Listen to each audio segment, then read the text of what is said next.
Para penjaga yang tadi masih tampak garang dan penuh semangat tempur, kini tiba-tiba berubah total. Mereka saling berpelukan, berguling-guling di tanah dengan ekspresi penuh kenikmatan yang sangat memalukan. Pemandangan ini begitu menjijikkan. Para gadis dan guru perempuan langsung membuang muka, sementara para pria pun merasa malu melihat aksi memalukan tersebut. Beberapa dari mereka bahkan terlihat mual. Bagaimana mungkin para penjaga gagah berubah menjadi seperti ini dalam sekejap mata? Namun, bagi Wang Qingsui, ini bukan hal yang mengejutkan. Dengan nada mencemooh, ia berkata, sekumpulan ayam dan anjing yang berani menantang Tuan Muda Yan. Kata-katanya menohok, tetapi tak terbantahkan. Semua orang tercengang. Tak ada yang menyangka bahwa seorang gadis bisa memiliki kemampuan seperti ini. Apakah ini kekuatan dari dama seorang gadis? Tapi dama macam apa yang bisa memiliki kemampuan menipu sedahsyat ini? Selain itu, ia adalah Chu Chuangtong. Kenapa seorang wanita berbakat seperti dia malah menjadi pelayan seseorang? Perasaan iri pun menyebar di antara mereka. Bagaimana mungkin Ye Yan memiliki pelayan secantik dan sehebat ini? Keberuntungan macam apa yang dimilikinya? Kak Sue, kenapa belum juga selesai? Suara menggoda terdengar, begitu lembut dan merayu, seakan berbisik di telinga. Suara ini begitu memesona hingga membuat jantung para pria berdegup kencang dan pikiran mereka melayang-layang. Semua orang pun menoleh dengan penuh rasa penasaran. Tak lama, seorang wanita yang luar biasa memikat melangkah keluar dari dalam rumah. Tubuhnya sempurna, lekukan tubuhnya mempesona, dan setiap gerak-geriknya dipenuhi daya tarik yang luar biasa. Namun, yang paling mencolok adalah sepasang mata peach blossom yang bening dan menggoda, seakan mampu berbicara dan menjerat hati siapa saja yang menatapnya. Begitu melihatnya, semua pria langsung terkesima. Hanya dengan suara dan tatapannya saja, wanita ini sudah mampu membuat mereka kehilangan akal sehat. Tuan Muda yang sudah mulai kesal. Kalian berisik sekali, mengganggunya. Wang Fei berkata dengan suara lembut, namun tetap penuh pesona. Mereka baru saja dikejutkan oleh kecantikan Wang Qingsui, dan kini harus menerima pukulan lain dari Wang Fei. Setiap pria yang melihatnya merasa hatinya bergetar. Ye Yan, bagaimana mungkin pria ini bisa memiliki wanita secantik dan semenarik ini? Ini tidak adil. Seharusnya, pria seperti dia dihukum oleh langit. Petir harus menyambarnya agar semua ini berakhir. Wang Qingsui mendengus. Sabar sedikit, sebentar lagi selesai. Tak lama, dua wanita lainnya muncul, Guru Xiao Urong dan Luo Yi. Sekali lagi, semua orang terperangah. Xiao Urong mungkin tidak seanggun seorang putri. Tetapi tubuhnya yang luar biasa proporsional jelas membuat banyak pria tergoda. Sementara itu, Luo Yi begitu melihatnya, semua orang menahan napas, ia begitu cantik, keindahan wajahnya bisa dibandingkan dengan Putri Lin Danyan. Namun, pesona terbesar Luo Yi bukan hanya kecantikannya, melainkan aura lembut dan kepolosan yang memancar darinya. Ia seperti rusa kecil yang takut dan rapuh, membangkitkan naluri pelindung dalam diri siapapun yang melihatnya. Mata semua orang kini dipenuhi dengan kebencian. Kenapa semua wanita cantik berkumpul di rumah Ye Yan? Apa rahasianya? Mereka semua ingin tahu. Tiba-tiba, seseorang berseru, Luo Yi. Semua mata kini tertuju pada gadis itu. Wajahnya pucat, ia menundukkan kepala dan memainkan ujung pakaiannya dengan gugup. Itu benar-benar Luo Yi. Tapi, bagaimana mungkin ia secantik ini? Baru sekarang semua orang menyadari alasan Luo Yi selalu menyembunyikan wajahnya selama ini. Ia takut bahwa kecantikannya akan membawa bencana baginya. Namun kini, rahasia itu telah terbongkar, dan lagi-lagi, orang yang menemukannya adalah Ye Yan. Ketidakadilan ini semakin menjadi-jadi. Kenapa dia yang menemukannya? Kenapa bukan aku? Sementara itu, keluarga Tai juga terpana. Ini Luo Yi. Mereka baru saja ingin menangkap dan menghukumnya, tetapi setelah melihat kecantikannya, keinginan mereka berubah. Kini, mereka justru ingin menjadikannya milik mereka sendiri. Bagaimana bisa mereka melewatkan kecantikan seperti ini? Surat perintah ada di sini. Tai Fang mengangkat dekrit kaisar tinggi-tinggi. Dengar perintah. Kaisar telah mengeluarkan dekrit untuk menangkap Luo Yi dan menyerahkannya kepada keluarga Tai. Segera patuhi atau hadapi konsekuensinya. Situasi menjadi tegang. Para guru dan murid di akademi merasa bingung. Jika mereka menentang dekrit kaisar, itu adalah kejahatan besar yang bisa berujung pada hukuman mati. Wang Qingsui dan yang lainnya juga merasa terdesak. Mereka mungkin bisa melawan prajurit biasa, tetapi melawan dekrit kaisar. Itu adalah hal yang berbeda. Namun, sebelum mereka bisa bertindak, Luo Yi tiba-tiba melangkah maju. Dengan suara lirih, ia berkata, aku akan pergi dengan kalian. Tolong, jangan sakiti mereka. Ia memang takut, tetapi tanggung jawabnya lebih besar daripada ketakutannya. Ia tidak ingin Ye Yan dan yang lain terluka karena dirinya. Tai Fang tertawa senang. Meskipun ia sebenarnya ingin menyeret Ye Yan ke dalam masalah ini, mendapatkan Luo Yi tetap merupakan keuntungan besar. Namun, sebelum mereka bisa bergerak, suara dingin terdengar dari dalam rumah. Siapa yang mengizinkanmu pergi? Ye Yan akhirnya muncul. Berjalan perlahan dengan tatapan dingin. Ia menatap Luo Yi sekilas, ekspresinya penuh ketidakpuasan. Aku. Luo Yi tergagap. Ia hanya ingin melindungi orang-orang yang telah menjaganya, tetapi melihat ekspresi Ye Yan, ia merasa telah melakukan kesalahan besar. Ye Yan tidak memperdulikannya lagi. Pandangannya kini beralih ke Tai Fang. Kalian mau membawa seseorang? Tentu saja. Tai Fang dengan bangga menunjukkan dekrit di tangannya. Ini perintah kaisar. Siapapun yang berani menentangnya berarti memberontak. Namun, tiba-tiba, dekrit itu terbakar dengan sendirinya. Apa? Tai Fang panik. Mencoba memadamkan api, tetapi dalam sekejap, dekrit itu telah berubah menjadi abu. Ye Yan tersenyum dingin. Dekrit kaisar? Mana? Aku tidak melihatnya. Tai Fang terdiam. Ia tidak bisa percaya apa yang baru saja terjadi. Oh, jadi tidak ada dekritnya? Ye Yan menyeringai. Berarti kau telah memalsukan perintah kaisar.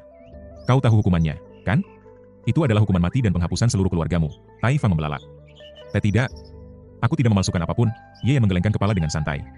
Kalau begitu, tunjukkan dekritnya. Aku. Tai Fang berkeringat dingin. Apa? Tidak bisa? Ye Yan menyeringai lebih lebar. Berarti kau telah menghancurkan dekrit kaisar. Itu juga hukuman mati. Wajah Tai Fang memucat seketika. Hari ini, ia sadar bahwa ia telah menantang seseorang yang tak seharusnya ia tantang. Pihak Taiwan terpana. Awalnya, mereka memiliki peluang menang dan sepenuhnya menguasai situasi, tetapi semuanya tiba-tiba berantakan. Dekrit suci yang seharusnya menjadi senjata pamungkas mereka malah terbakar di tangannya sendiri. Jika mereka mengakui bahwa dekrit itu memang asli, maka mereka telah melakukan kejahatan besar dengan menghancurkannya. Namun, jika mereka mengatakan itu bukan dekrit suci, maka mereka telah menyebarkan dekrit palsu, yang juga merupakan hukuman mati. Bagaimana bisa seperti ini? Pihak Taiwan merasa hancur. Tidak ada sumber api di sekitarnya. Bagaimana mungkin kertas itu bisa terbakar sendiri? Ini pasti ulah Yiyan. Atau setidaknya, Yiyanlah yang akan dipersalahkan, itu kau. Kau yang menghancurkan dekrit suci, teriak pihak Taiwan, menunjuk Yiyan dengan suara penuh amarah. Semua orang melihatnya. Dia yang merusak dekrit suci, Yiyan tersenyum dingin. Mata mana yang melihatnya? Kau yang memegang dekrit itu, dan kau sendiri yang membakarnya. Sekarang kau malah menuduh orang lain. Hah, kau pikir semua orang di dunia ini bodoh? Orang-orang di sekeliling memilih diam. Mereka sadar bahwa dekrit suci telah hancur, tetapi siapa yang benar-benar bersalah bukanlah urusan mereka. Yang penting adalah mereka tidak ingin terlibat dalam konflik ini. Satu pihak mewakili kekuasaan kerajaan, sedangkan pihak lainnya memiliki latar belakang yang dalam dan mungkin seorang master tingkat tinggi. Mereka hanya ingin menonton tanpa terlibat. Pihak Taiwan menggertakkan gigi. Tidak ada gunanya terus berdebat. Yang terpenting sekarang adalah kembali ke istana dan meminta dekrit baru. Dengan dekrit yang baru, mereka bisa kembali dengan pasukan yang lebih besar dan menangkap Yiyan. Kita pergi, perintahnya dengan gelisah, namun, Yiyan tertawa kecil. Pergi? Setelah membakar dekrit suci di depan banyak orang. Kau pikir bisa pergi begitu saja? Pihak Taiwan terkejut. Jangan bicara sembarangan. Aku tidak membakar dekrit suci, Yiyan melangkah maju dengan santai. Dekrit itu terbakar di tanganmu, atau kau ingin mengatakan bahwa itu bukan dekrit suci? Pihak Taiwan terdiam. Ini jebakan. Jika dia mengatakan itu bukan dekrit suci, maka dia menyebarkan dekrit palsu. Jika dia mengatakan itu dekrit suci, maka dia telah menghancurkannya. Kedua pilihan itu sama-sama membawa hukuman mati. Gugup. Bingung. Yiyan mengejek. Baiklah, biar aku membantumu menyelesaikan masalah ini. Seketika, dia melancarkan pukulan. Jangan berani-berani. Pihak Taiwan mencoba mundur, tetapi dia bukan seorang petarung. Hanya seorang sarjana yang mengandalkan ramuan untuk meningkatkan daya tahan tubuhnya. Itu mungkin membantunya bertahan bekerja seharian atau memberikan tenaga ekstra di ranjang, tetapi sama sekali tidak berguna menghadapi kekuatan sejati seorang ahli bela diri. Boom, dengan satu pukulan, tubuh pihak Taiwan meledak menjadi hujan darah. Cipratan daging dan darah mengenai keluarga Taiwan yang masih berdiri, membuat mereka gemetar ketakutan. Yiyan menarik kembali tangannya dan berkata dengan tenang, laporkan ke pihak berwenang. Pihak Taiwan telah menghancurkan dekrit suci dan dihukum mati di tempat. Sesuai hukum, keluarganya juga harus diadili. Keheningan menyelimuti tempat itu, orang-orang menatap Yiyan dengan ekspresi ngeri. Pihak Taiwan seharusnya datang dengan otoritas kerajaan, tetapi sekarang dia dihancurkan dalam sekejap mata, dan keluarganya juga terancam punah. Apakah pria ini benar-benar manusia? Tanpa mempedulikan tatapan mereka, Yiyan berbalik dan berjalan masuk ke rumahnya. Dia bisa merasakan sesuatu. Chaos Immortal Gold sedang dalam tahap akhir evolusinya. Wang Qingsui dan ketiga gadis lainnya saling berpandangan, masih sulit percaya bahwa Yiyan menyelesaikan situasi ini dengan begitu mudah. Sungguh luar biasa. Di dalam halaman rumahnya, Yiyan melirik Luo Yi dan berkata, aku akan membantumu menyelidiki tentang ayahmu. Luo Yi yang sebelumnya terlihat takut, langsung berlutut dengan mata berkaca-kaca. Terima kasih, Tuan Yiyan. Terima kasih banyak, Yiyan mengernyit. Dia tidak suka melihat seseorang terlalu lemah dan penurut. Melihat Luo Yi berlutut seperti itu membuatnya tidak nyaman. Tanpa berkata apa-apa lagi, dia masuk ke kamarnya dan mengeluarkan Chaos Immortal Gold, menunggu dengan penuh harapan. Akhirnya saat tengah malam tiba, benda itu selesai berevolusi. Potongan logam itu melayang di udara, memancarkan cahaya warna-warni yang begitu megah. Tingkat ke-6. Yiyan tersenyum puas. Dengan pikirannya, dia mengendalikan Chaos Immortal Gold, mengubahnya menjadi pedang terbang yang berputar di dalam ruangan. Sekali tebasan, udara bergetar, kilatan petir menari di sekitar bilah pedang, memancarkan kekuatan yang luar biasa. Meskipun tidak bisa menembus batas ke tingkat ke-5, kekuatan yang dipancarkan oleh Chaos Immortal Gold sudah mendekati puncak dari tingkat ke-6. Yiyan mengayunkan pedang sekali lagi. Kali ini, pedang itu menebaskan energi berwarna merah menyala, yang melesat ke udara seperti matahari kecil. Seketika, suhu di sekeliling naik drastis seolah-olah musim panas telah tiba. Alasan mengapa Chaos Immortal Gold disebut Chaos adalah karena ia tidak memiliki atribut tetap. Itu bisa memancarkan berbagai macam kekuatan sesuai keinginan penggunanya. Bagi Yiyan, yang merupakan tubuh asli dari Dao, benda ini adalah senjata yang sempurna, lebih cocok baginya daripada Yan Empress Furnace. Dia tersenyum puas. Namun, meskipun pedang ini sangat kuat, menggunakannya dalam pertempuran masih menguras banyak energi spiritualnya.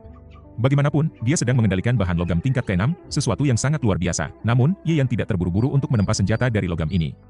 Chaos Immortal Gold masih bisa berevolusi lebih jauh, dan jika dia menempa senjata sekarang, dia hanya akan membuang potensinya. Dengan keputusan bulat, dia menutup matanya, menarik napas dalam-dalam. Besok, dia akan menyesuaikan kondisinya. Sudah waktunya untuk menerobos ke tingkat ke-7. Kematian mendadak seorang pejabat tinggi mengguncang ibu kota Taiwan. Seorang pejabat tingkat 2 yang membawa titah kaisar untuk menangkap seseorang di akademi, justru tewas secara tragis. Berita ini menyebar dengan cepat, menciptakan kegemparan luar biasa. Siapa yang berani melakukan hal seperti ini? Namun, ketika detail kejadian mulai tersebar, semua orang hanya bisa terdiam. Taiwan memang pantas mati. Siapa suruh titah kaisar benar-benar terbakar di tangannya? Tidak peduli apa alasannya, dia telah gagal melindungi titah tersebut. Itu adalah kejahatan yang tak terampuni, kecuali ada seseorang yang mengaku telah menghancurkannya. Namun, siapa yang cukup bodoh untuk mengakui hal itu? Tidak ada, keluarga Tai tidak punya pilihan selain menelan pahitnya kenyataan. Hukuman yang menanti mereka tak lain adalah kehancuran total. Sementara itu, keluarga Wang Lun yang berharap bergantung pada keluarga Tai untuk meraih jabatan tinggi kini berada dalam ketakutan. Mereka baru sadar bahwa mereka telah keliru. Bukan keluarga Tai yang merupakan paha yang harus dipeluk, melainkan Yiyan. Namun, semuanya sudah terlambat. Yang bisa mereka lakukan sekarang hanyalah berdoa agar Ye Yan tidak menyimpan dendam terhadap mereka. Di kediaman Perdana Menteri Kiri, Xie Anyi duduk di ruang belajarnya bersama dua tokoh penting dari faksi Xie, Ke Liang Ji, Menteri Ritus, dan Yuan Xi, Menteri Pekerjaan Umum. Mereka segera berkumpul setelah mendengar kabar kematian keluarga Tai, Tuan, Taiwan tewas secara tragis. Apakah kita akan mengajukan banding kepada Yang Mulia dalam sidang besok? Tanya Ke Liang Ji. Xie Anyi memijat pelipisnya. Dia yang dulu mendukung Taiwan hingga bisa menduduki posisinya sekarang. Namun, lelaki itu justru mati konyol, bukan itu yang terpenting. Yang utama sekarang adalah memastikan kursi Menteri Perang tidak jatuh ke tangan faksi Jiang, jawabnya tegas. Di sisi lain, faksi Jiang justru bersuka cita. Ini adalah peluang emas bagi mereka untuk menyingkirkan faksi Xie dari kekuasaan. Jika mereka berhasil menempatkan orang mereka di kursi Menteri Perang, keseimbangan kekuatan akan berubah drastis. Bahkan jika tidak berhasil, mereka tetap tidak rugi apapun. Saat sidang pagi berlangsung, perdebatan sengit meletus antar faksi Xie dan faksi Jiang untuk memperebutkan posisi Menteri Perang. Sedangkan kematian Taiwan? Tidak ada yang peduli. Ia dianggap gagal menjalankan tugasnya.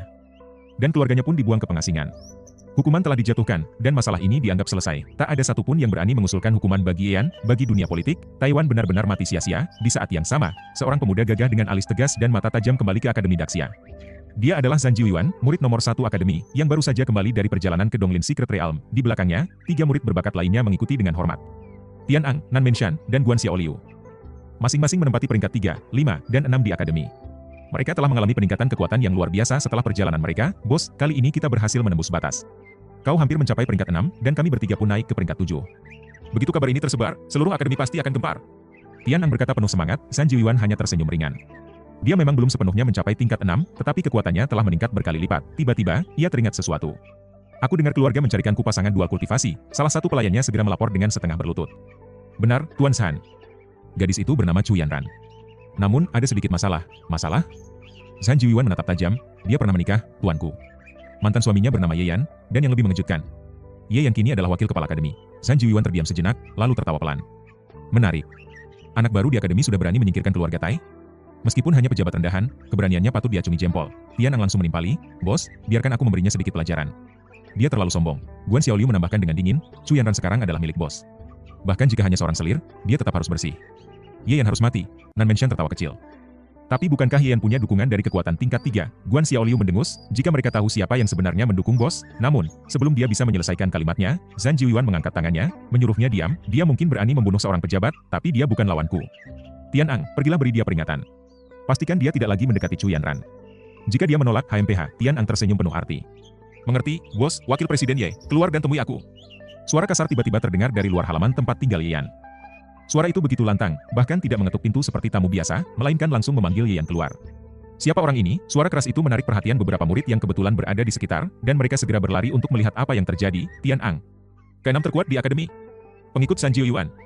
Meskipun peringkat 6 di akademi tidak terlalu mengesankan, statusnya sebagai pengikut Zhan Jiuan adalah sesuatu yang menakutkan. Zhan Jiuan, jenius nomor 1 di Daxia, adalah eksistensi yang digadang-gadang bisa mencapai peringkat ketiga di masa depan. Apa hubungan Zhan Jiuan dengan Ye Yan?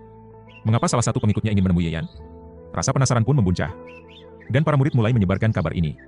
Dalam waktu singkat, banyak orang berkumpul untuk menyaksikan kejadian ini. Pintu halaman terbuka perlahan. Wang Qingsui melangkah keluar dan menatap Tian Ang dengan dingin. Kau murid akademi? Tanyanya. Benar. Tian Ang mengangguk. Tubuhnya tinggi besar, kulitnya hitam kasar dengan tonjolan kecil seperti tanduk yang muncul di beberapa bagian, seolah-olah ada lapisan kulit binatang yang menyelimuti dirinya. Penampilannya membuat orang lain merasa ngeri. Wang Qingsui, meskipun tergolong tinggi untuk seorang wanita, tetap terlihat kecil dibandingkan Tian Ang yang menjulang 2 kepala lebih tinggi darinya. Lalu apa maksud sikapmu ini? Wang Qingsui mendengus. Apa ada aturan yang membolehkan murid memanggil seorang guru keluar begitu saja? Tian Ang menyeringai, lalu dengan bangga berkata, karena aku adalah pengikut Tuan Muda Zhan, maka aku mewakili Tuan Muda Zhan sendiri. Tuan Muda Zhan? Wang Qingsui mengernyit. Zhan Jiuan. Wang Qingsui terkejut sesaat, lalu segera kembali tenang. Namun, di sekelilingnya, para murid mulai berbisik. Zhan Jiuan, pewaris pavilion perang. Jenius nomor 1 di Daxia. Bahkan seorang ahli dari Jiwanzong berulang kali ingin menjadikannya murid. Tetapi dia selalu menolak. Konon, Zhan Jiuan tidak hanya bercita-cita mencapai peringkat ketiga. Ia ingin menjadi raja, bahkan seorang suci. Wang Qingsui mendengar bisikan itu dan merasakan hatinya sedikit bergetar. Sebagai cucu Wang Tong dan orang asli ibu kota, ia memang tahu tentang Zhan Jiuan, tetapi baru sekarang ia memahami betapa menakutkannya sosok ini. Namun, ia segera mendengus dan membusungkan dada. Bagaimanapun hebatnya Zhan Jiuan, apa dia bisa dibandingkan dengan Tuan Muda Yan? Zhan Jiuan hanya menolak tawaran dari seorang ahli peringkat 3. Tapi Tuan Muda Yan? Bahkan ahli peringkat 4 pun bersujud di hadapannya dan memanggilnya senior dalam perbandingan ini. Zhan Jiuan hanyalah seorang bocah sombong yang belum banyak pengalaman. Jika kau ingin bertemu dengan Tuan Muda Yan, perbaiki sikapmu terlebih dahulu, Wang Qingsui berkata dengan tegas. Minta izin dengan baik, dan apakah beliau mau menemuimu atau tidak, itu tergantung pada suasana hatinya. Tian Ang terdiam sejenak, lalu tiba-tiba tertawa terbahak-bahak. Namun, tawa itu segera menghilang, digantikan oleh tatapan dingin dan penuh penghinaan. Kau pikir karena ada kekuatan peringkat 3 di belakangnya, maka dia bisa mengabaikan Tuan Muda Shan? Tian Ang mendengus. Aku akan menemui dia sendiri. Dengan langkah besar, Tian Ang berjalan ke dalam halaman. Wang Qingsui mencoba menghalangi. Tetapi Tian Ang hanya melayangkan satu pukulan dan membuatnya terpental ke belakang. Darah mulai mengalir dari sudut bibirnya. 7 peringkat. Wang Qingsui terkejut. Tian Ang mendengus bangga. Jika aku belum mencapai peringkat 7, mana mungkin aku layak menjadi pengikut Tuan Muda Shan? Para murid yang menyaksikan kejadian ini pun terkejut. Seorang pengikut Zhan Jiuyuan harus berada di peringkat 7, bahkan beberapa guru yang hadir pun merasa wajah mereka memerah, karena kebanyakan dari mereka hanya berada di peringkat 8. Tiger! Wang Qingsui berteriak. Tiba-tiba, sebuah suara gemuruh terdengar, dan sosok tinggi besar berlari mendekat dengan kecepatan luar biasa. Saat mendekat, semua orang melihat bahwa itu adalah seorang pemuda yang lebih besar dan lebih berotot dibandingkan Tian Ang. Tubuhnya seperti beruang raksasa. Husi, hentikan dia! Jangan biarkan dia masuk! Wang Qingsui berkata dengan tegas. Husi menatap Tian Ang, lalu menyeringai. Baiklah. Tian Ang menatap pemuda besar itu dengan ekspresi heran. Ia sendiri merasa tubuhnya besar dan kuat, tetapi dibandingkan Husi, ia tampak lebih kecil. Ini membuatnya sedikit tidak nyaman. Kau ingin menghalangiku? Silakan coba. Tian Ang berkata dengan nada penuh percaya diri. Namun, sebelum ia sempat bereaksi, Husi sudah melesat maju. Dengan satu langkah besar, tanah di bawahnya retak dan membentuk lubang besar. Dalam sekejap, ia sudah berada tepat di depan Tian Ang. Cepat sekali. Ini bukan kekuatan peringkat 8. Dia peringkat 7. Tian Ang hanya melihat sekilas bayangan yang bergerak cepat, lalu tiba-tiba tinju besar menghantam wajahnya. Ia berusaha menghindar dan mengangkat tangan untuk menangkis, tetapi dampaknya tetap membuatnya terpental ke belakang. Darah segar langsung mengalir dari pipinya yang sobek. RGH. Tian Ang meraung marah. Sebagai pengikut Zhan Jiuyuan, Tian Ang seharusnya tidak begitu mudah dikalahkan. Namun, dia meremehkan Husi. Dari aura yang terpancar, Husi terlihat seperti orang biasa. Tian Ang menduga bahwa dia memiliki darah dewa dan iblis yang hanya berfokus pada fisik, tetapi dia sama sekali tidak menyangka bahwa Husi bisa sekuat ini. Bagaimana mungkin? Sebagai pengikut Zhan Jiuyuan, Tian Ang telah menjelajahi banyak tempat, bukan hanya di dinasti Daxia, tetapi juga ke negeri-negeri lain. Dia telah bertemu banyak ahli tingkat ketiga, bahkan tingkat kedua. Dengan pengalaman luasnya, dia bahkan bisa memandang rendah para ahli tingkat 4 di tempat ini. Itulah sebabnya dia tidak merasa Husi bisa menjadi ancaman. Lagi pula, Husi belum genap berusia 20 tahun. Darah dewa dan iblis memang kuat, tetapi pertumbuhannya sangat lambat. Tanpa bimbingan seorang ahli, mengembangkan kekuatan tersebut hampir mustahil. Tian Ang menyeka darah di wajahnya dan menyeringai. Bagus, bagus. Kau berhasil membuatku marah. Husi hanya menatapnya dengan bingung. Bertarung ya bertarung, mengapa banyak bicara? Tanpa peringatan, Husi kembali melompat dengan kekuatan luar biasa. Dengan setiap langkah yang dia injakan, tanah di bawahnya hancur dan menciptakan gelombang kejut yang menggema di udara. Namun kali ini, Tian Ang sudah bersiap. Dia mengangkat tinjunya untuk menyambut pukulan Husi. Saat kepala mereka bertabrakan, waktu seolah berhenti. Kedua sosok itu diam tak bergerak, lalu tiba-tiba gelombang kekuatan yang mengerikan terpancar dari pertemuan tinju mereka. Angin kencang menerpa sekeliling, mengguncang pakaian mereka yang berkibar liar. Dalam sekejap, keduanya terpental ke belakang. Seru. Husi berseru dengan penuh semangat. Ayo lagi, Tian Ang tidak gentar dan langsung menerjang kembali. Keduanya bertarung dengan pukulan demi pukulan tanpa teknik yang rumit, hanya mengandalkan kekuatan murni. Dalam waktu singkat, pakaian mereka hancur berkeping-keping akibat benturan dahsyat. Namun, keduanya tidak peduli dan terus bertarung dengan semangat membara. Tetapi setelah puluhan pukulan, Tian Ang mulai menunjukkan tanda-tanda kelelahan dalam pertarungan kekuatan fisik murni. Siapa yang bisa menandingi semut bertanduk? Di zaman kuno, bahkan naga sejati dan burung phoenix pun tidak bisa mengalahkan semut bertanduk dalam hal kekuatan fisik. Makhluk ini tidak memiliki teknik yang rumit, tetapi tubuh mereka diciptakan untuk pertempuran brutal. Tian Ang harus mengakui bahwa jika terus bertarung seperti ini, dia akan kalah. Dengan raungan keras, dia mengangkat tangannya ke atas kepala dan mulai mengelupas kulit kepalanya sendiri. Pemandangan mengerikan itu membuat banyak orang menoleh karena tidak sanggup melihatnya. Namun, ketika kulit kepala itu terkelupas, hanya sedikit darah yang mengalir. Di bawahnya, terdapat wajah lain, bukan wajah manusia, tetapi menyerupai seekor kadal dengan mulut panjang dan kulit bersisik.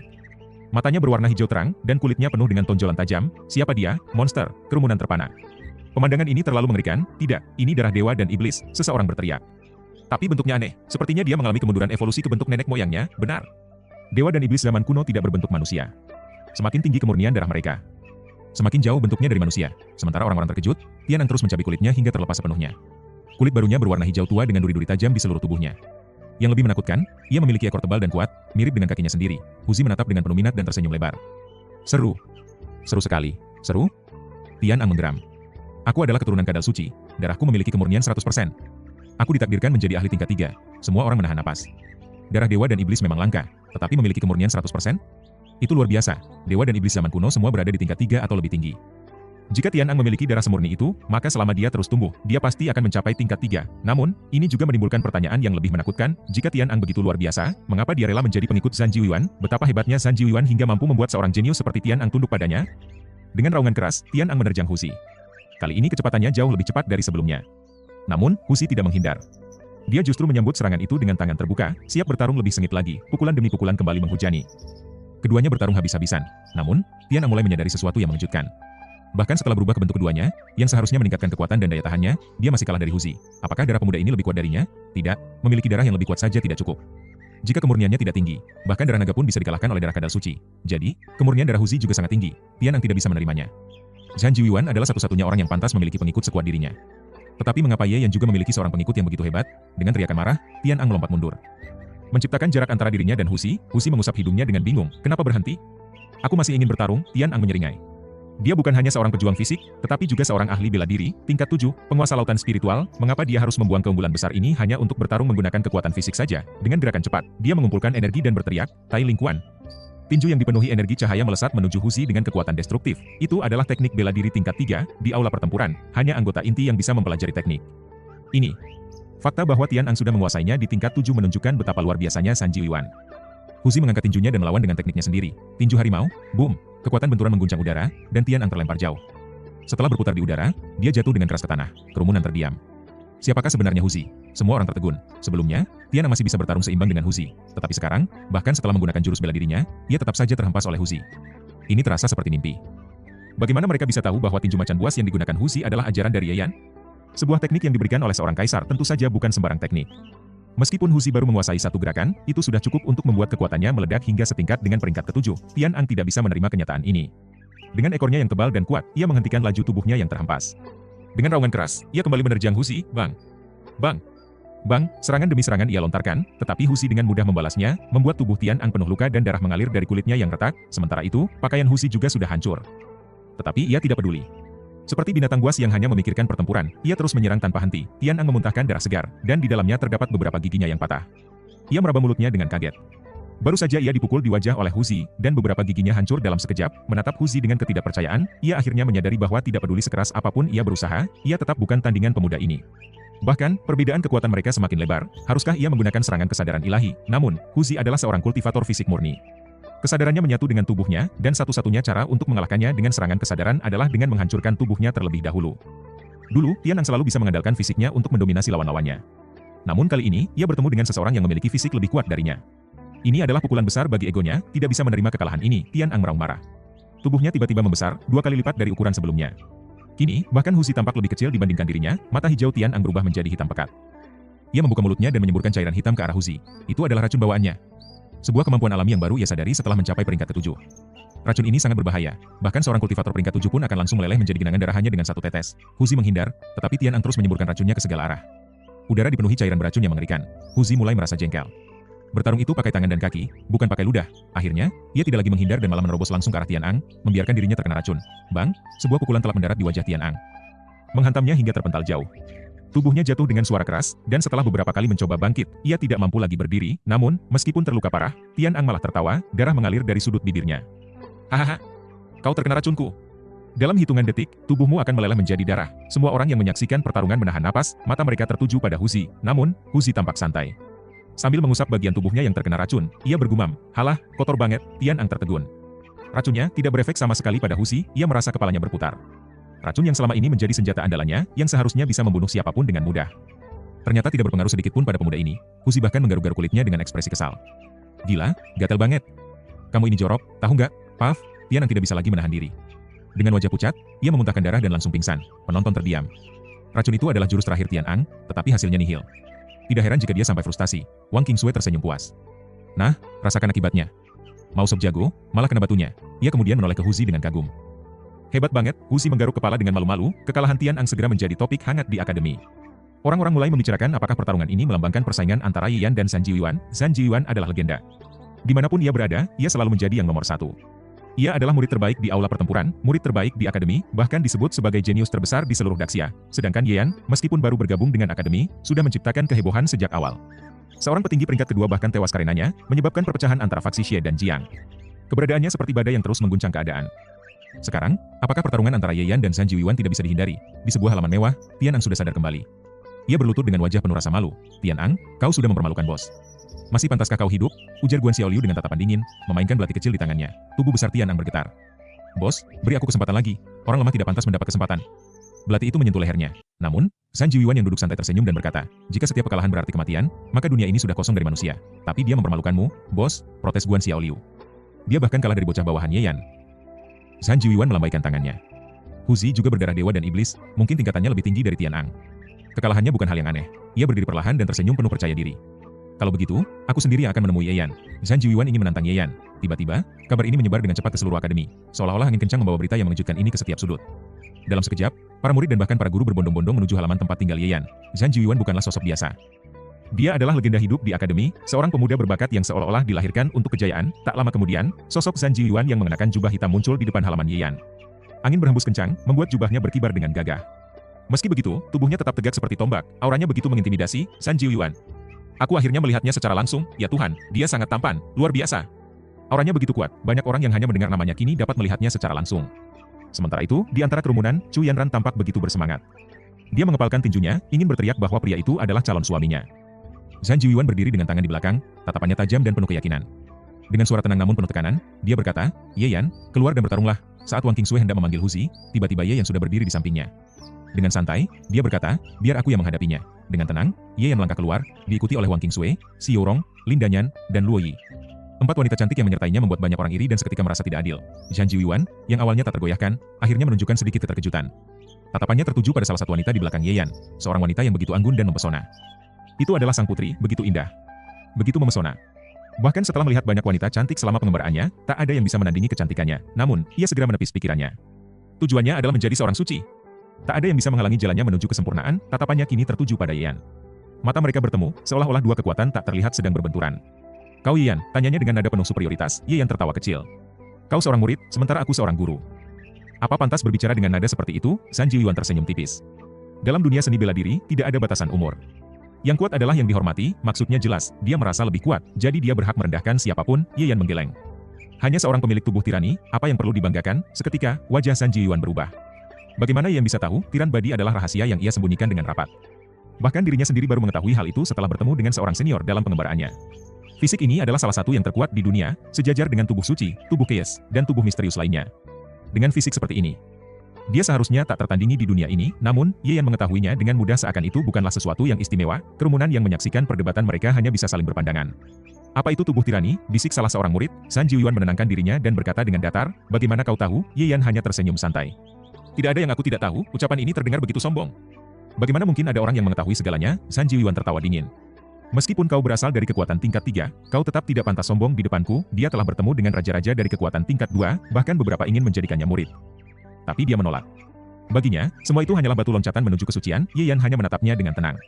Kau tidak datang ke sini hanya untuk berbicara, bukan? Zhan Jiuan tersenyum. Tentu saja tidak. Kalau begitu, silakan. Dengan satu gerakan cepat, Zhan Jiuan menghilang dari tempatnya.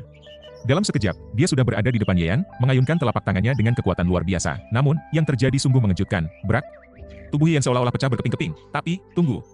Itu bukan tubuhnya yang hancur. Itu hanyalah bayangan yang tertinggal di tempatnya. Kecepatan Ye Yan begitu luar biasa hingga yang dilihat orang hanyalah sebuah ilusi yang hancur. Zhan Jiuan mengernyit. Menarik, begitu pertarungan dimulai, suasana langsung memanas. Zhan Jiuan menghantam udara dengan telapak tangannya, namun seolah tidak terjadi apa-apa.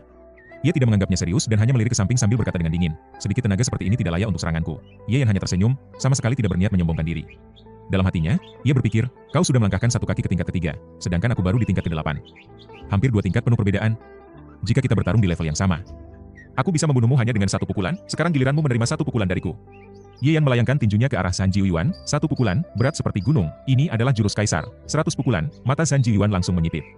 Mengapa pukulan ini begitu dahsyat? Rasanya seperti langit dan bumi sedang runtuh, tak bisa dihentikan. Namun, ia hanya mendengus pelan. Dia adalah Zhan Jiuan. Bahkan menghadapi seorang ahli tingkat 3, ia berani bertarung. Mana mungkin ia takut hanya karena satu pukulan, boom. Ia pun membalas dengan telapak tangannya, jurus tingkat 2, bayangan hancur. Benturan antara tinju dan telapak tangan terjadi, tetapi anehnya, tidak terdengar suara sama sekali. Hanya gelombang kejut yang terlihat jelas mengguncang udara. Semua orang membuka mulut untuk berbicara, tetapi mereka tidak bisa mendengar apapun.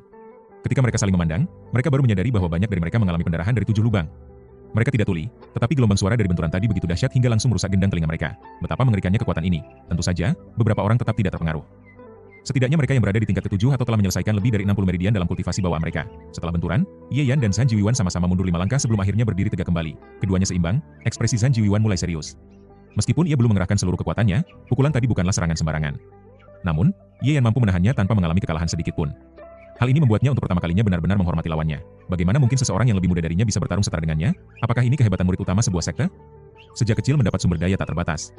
Ketika anak-anak lain masih bermain di lumpur, mereka sudah mulai menembus level bawaan. Namun, dalam dunia seni bela diri, yang terpenting adalah masa depan. Semakin tinggi tingkat kultivasi, semakin sulit untuk berkembang. Tidak peduli seberapa banyak sumber daya yang diberikan, jika seseorang tidak memiliki pemahaman yang cukup dalam, maka mereka akan tetap terjebak di level yang sama. Pada saat inilah pemahaman hukum menjadi kunci utama, sedangkan sumber daya hanyalah faktor pendukung. Inilah mengapa seseorang dengan konstitusi tingkat pertama begitu luar biasa. Bukan hanya karena kekuatan tempur mereka yang lebih tinggi dibandingkan yang lain di level yang sama, tetapi juga karena mereka dapat beresonansi dengan langit dan lebih mudah memahami hukum alam. Konstitusi adalah berkah dari langit. Mereka yang memilikinya dapat dengan mudah menembus batasan yang menghambat manusia biasa, meskipun kau berkembang lebih cepat dariku, tapi bagaimana nanti? San Jiuan tertawa dalam hati. Aku adalah pemilik tubuh hegemonik, keyakinannya semakin membara, dan ia kembali menyerang Yan, dengan satu gerakan telapak tangan, ia menciptakan ilusi gunung dan sungai yang mengalir, menunjukkan kedalaman konsep dalam tekniknya, jurus tingkat 2. Aliran gunung dan sungai, Yan hanya bisa menghela napas dalam hati. Jarak antara mereka hampir 2 tingkat. Meskipun ia sudah 2 kali menembus batas dan tidak dapat menekan kekuatannya lebih jauh, ia tetap berada dalam posisi yang lebih lemah. Jika tidak, apakah ia masih perlu menggunakan teknik kaisar hanya untuk menahan serangan lawannya? Namun, meski dengan bantuan teknik kaisar, ia hanya mampu bertarung imbang dengan San Jiuan. Jika orang lain mendengar pikirannya, mereka pasti akan menganggapnya gila. 2 tingkat di bawah lawannya, tetapi masih berharap bisa menekan lawan dengan kekuatan murni? Betapa sombongnya. Ia kembali melayangkan 100 pukulan, dan karena ini adalah teknik kaisar. Kehebatannya tidak tertandingi. Boom! Boom! Boom! Kedua belah pihak bertukar lebih dari 100 jurus dalam waktu singkat, dengan kekuatan dahsyat yang mengguncang sekeliling mereka.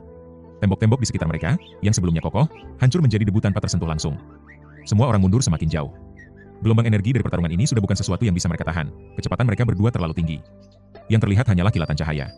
Orang biasa yang berusaha mengikuti pergerakan mereka hanya akan merasa pusing dan ingin muntah. Setelah beberapa saat, mereka berdua berhenti dan berdiri 10 langkah terpisah. Lebih dari 100 serangan telah diluncurkan. Tetapi belum ada pemenang yang jelas. San Jiuan tertawa lepas, semangat bertarungnya membara. Luar biasa. Aku sudah lama tidak bertarung sepuas ini. Ye Yan, meskipun kau akan kalah hari ini, setidaknya kau telah mendapatkan rasa hormatku. Ye Yan tetap tenang. Siapa yang berhak berkata kepada seorang kaisar, kau telah mendapatkan rasa hormatku? Kaisar adalah yang terkuat di langit dan bumi, satu-satunya. Hanya dia yang berhak menghakimi dunia. Kau pantas menerima kekuatanku yang sebenarnya.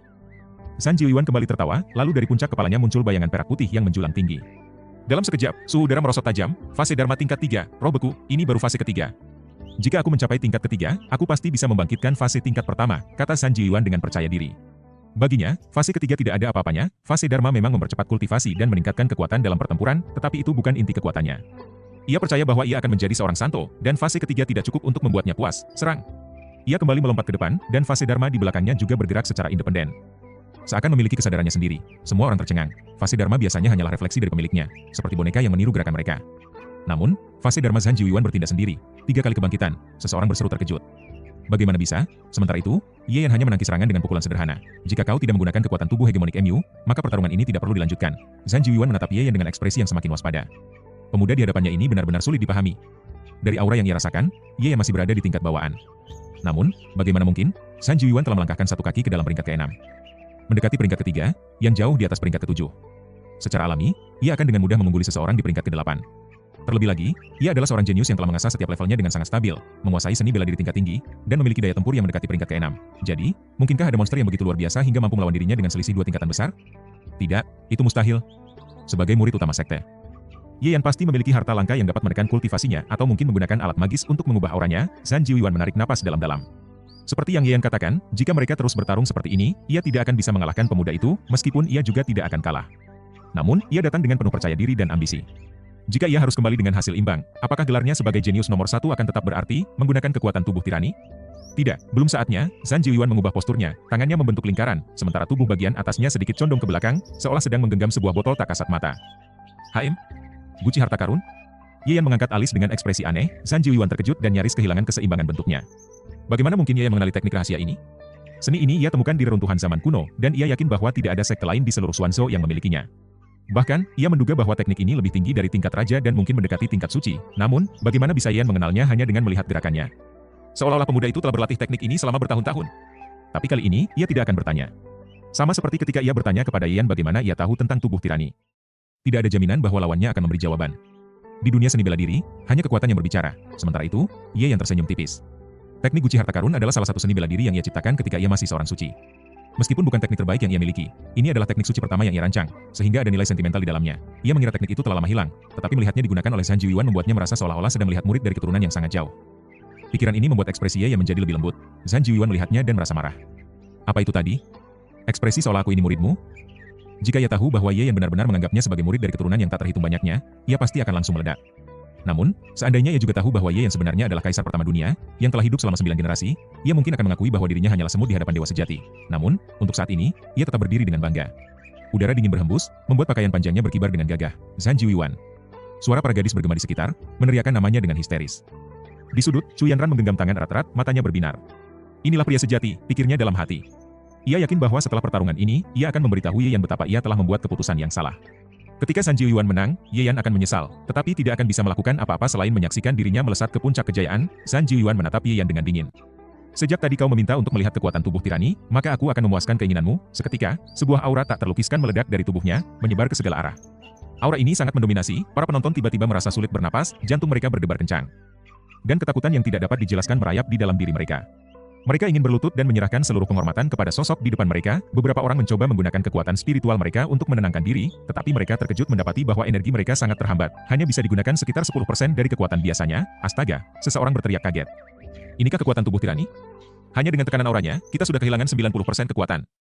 Bagaimana mungkin ada yang bisa melawannya? Namun, berbeda dengan mereka, Ye Yan tidak merasakan tekanan yang sama. Orang lain mungkin mengira ini hanyalah kekuatan aura Zhan Jiuyan, tetapi Ye Yan melihatnya dengan jelas. Ini bukan sekadar aura, melainkan hukum dunia yang sedang bekerja. Hukum dunia adalah jalur untuk meminjam kekuatan langit. Jadi, jika langit sendiri menekanmu, apa yang bisa kau lakukan untuk melawan? Namun, Ye Yan adalah asal dari Dao, sesuatu yang melampaui segala fisik dan bahkan akan melampaui Dao surga di masa depan, menjadi Dao itu sendiri. Masalahnya, saat ini Ye Yan masih terlalu lemah. Tak terhindarkan, ia tetap terpengaruh oleh kekuatan tubuh tirani. Meskipun hanya sedikit. Kekuatan spiritualnya sedikit melambat, dan daya tempurnya berkurang, hanya 10%, hanya 1%, tidak lebih, itu pun ketika ia masih berada di peringkat ke-8. Jika ia memasuki peringkat ke-7 dan sejajar dengan Zhan Jiuyan, pengaruh itu akan lenyap sepenuhnya. Ye Yan tersenyum ringan. Di hadapannya, segala konstitusi, garis keturunan, atau hukum hanyalah anak kecil. Aku datang ke sini hari ini hanya untuk menyampaikan satu hal. Chu Yanran sekarang adalah selirku, jadi jangan pernah berani mengganggunya lagi. Zhan Jiuyan berbicara dengan nada ringan, tetapi dalam suaranya terdapat dominasi yang menekan hati siapapun yang mendengarnya. Apa? Mendengar ini, semua orang terkejut. Zhan Jiuyan ternyata sudah memiliki seorang selir. Siapa dia? Beberapa orang segera mengenali Chu Yanran dan menoleh ke arahnya. Tatapan penuh iri segera menghujani wanita cantik itu. Begitu beruntungnya dia. Meskipun hanya seorang selir, siapa Zhan Jiuyan? Dia adalah jenius nomor 1 di seluruh Daxia. Pewaris Hall of War. Bahkan, ia berpotensi menjadi seorang ahli tingkat 3 di masa depan. Menjadi selirnya adalah sebuah kehormatan. Bahkan jika hanya menjadi kekasihnya, banyak wanita pasti rela mengorbankan segalanya. Chu Yanran berdiri dengan bangga, dengan senyum samar di wajahnya, seolah tidak terkejut dengan pengakuan itu. Namun, di dalam hatinya, dia dipenuhi dengan kegembiraan yang meluap. Ini resmi, hahaha. Kalian semua pasti iri padaku, aku, Chu Yanran, akhirnya berhasil keluar dari kehancuran dan naik ke atas. Ye Yan, apakah kau menyesal sekarang? Namun, Ye Yan hanya menanggapinya dengan acuh tak acuh. Aku sudah bilang, aku ingin wanita ini jatuh ke dalam keputusasaan dan bergelimang di lumpur. Jadi, lebih baik kau tidak berhubungan dengannya. Apa kau mengancamku? Zhan Jiuyan melangkah maju, dan seketika, auranya meledak dengan dahsyat. Banyak orang yang sebelumnya masih bisa berdiri kini langsung tersungkur di bawah tekanan itu. Tubuh mereka gemetar, wajah mereka pucat pasi. Kenapa dia disebut tubuh tirani? Karena dominasinya yang mutlak. Namun, Ye Yan tetap berdiri tak tergoyahkan. Terserah bagaimana kau ingin mengartikannya, HMPH. Zhan Jiuyan mendengus, lalu maju dengan langkah tegas. Aura mendominasi mengalir deras dari tubuhnya, membuatnya tampak semakin perkasa, seolah-olah seorang dewa dan iblis dalam satu tubuh. Terimalah pukulanku, katanya dengan suara dingin, sebelum mengayunkan telapak tangannya. Ini adalah teknik bela diri tingkat raja, Zhenshan. Ia telah menguasai 2 teknik di atas peringkat biasa, yakni teknik tingkat raja, Zhenshan, serta teknik tingkat suci, Aquarius. Namun, Aquarius anehnya tidak berpengaruh pada Ye Yan, sehingga ia harus menggunakan Zhenshan. Dengan satu serangan telapak tangan, kekuatannya seolah mampu menghancurkan gunung. Ye Yan hanya mengangkat tinjunya, teknik kekaisaran, 100 pukulan. Meskipun melemah 10%, ia masih mampu menahan serangan teknik tingkat raja. Namun, Ye Yan memiliki tubuh yang terlalu kuat. Bahkan jika kekuatannya tertinggal sedikit, itu tidak masalah. Serangan Zhan Jiuyan tidak akan mampu melukainya, pertarungan pun berlanjut dengan dahsyat. Mereka berubah menjadi 2 penghancur bangunan. Rumah-rumah yang mereka lewati tidak hanya runtuh, tetapi hancur menjadi debu, benar-benar tak tersisa bentuknya. Berhenti. Hentikan pertarungan ini sekarang juga. Beberapa wakil kepala akademi serta Suhai berteriak bersamaan. Jika pertempuran ini terus berlanjut, seluruh akademi Daxia bisa rata dengan tanah. 1000 tahun sejarah akademi ini bisa lenyap dalam sekejap. Huf. Ye Yan dan Zhan Jiuyan akhirnya mundur dan berhenti pada saat yang bersamaan. Secara teknis, Zhan Jiuyan memang lebih unggul dalam pertarungan ini, tetapi tidak sampai menang mutlak. Ye Yan terlalu tangguh, dan jika pertarungan berlangsung lama, dialah yang akan menang. Selain itu, tubuh tirani tidak bisa bertahan selamanya. Zhan Jiuyan berpikir sejenak sebelum berkata, anggaplah ini hasil imbang. 3 hari dari sekarang, kita bertarung lagi di puncak Gunung Taiqiong. Berani? Baik. Ye Yan menjawab santai. Zhan Jiuyan mengangguk. Jika aku menang, kau harus menghindarinya setiap kali bertemu dengannya. Ia menunjuk Chu Yanran. Ye Yan tersenyum. Kalau aku menang, kau juga harus menghindarinya. Artinya, jika Ye Yan menang, Zhan Jiuyan harus berpisah dengan Chu Yanran. Sebagai pria yang penuh harga diri, Zhan Jiuyan langsung menyetujuinya. Baik, tanpa basa-basi lagi, ia berbalik dan pergi. Ye Yan hanya tersenyum dan kembali ke rumahnya. Selama pertarungan tadi, ia sengaja menghindari merusak tempat tinggalnya sendiri. Cerdik, Tuan Muda Yan, apakah kau yakin? Wang Qingsui segera bertanya setelah memasuki halaman, Xiao Rong dan Lin Danyan juga menatapnya dengan cemas. Tentu saja mereka tidak ingin Ye Yan kalah, tetapi San Jiuan memang sangat kuat, Ye Yan tersenyum. San Jiuan telah mulai mengkondensasi pil palsu. Dalam 3 hari, ia akan berhasil membentuk pil ilahi dan menjadi ahli peringkat 6 sejati, lalu kenapa kau tetap menerima tantangannya? Wang Qingsui cemas. Itu peringkat 6. Jaraknya terlalu besar, benar sekali. Lin Danyan mengangguk.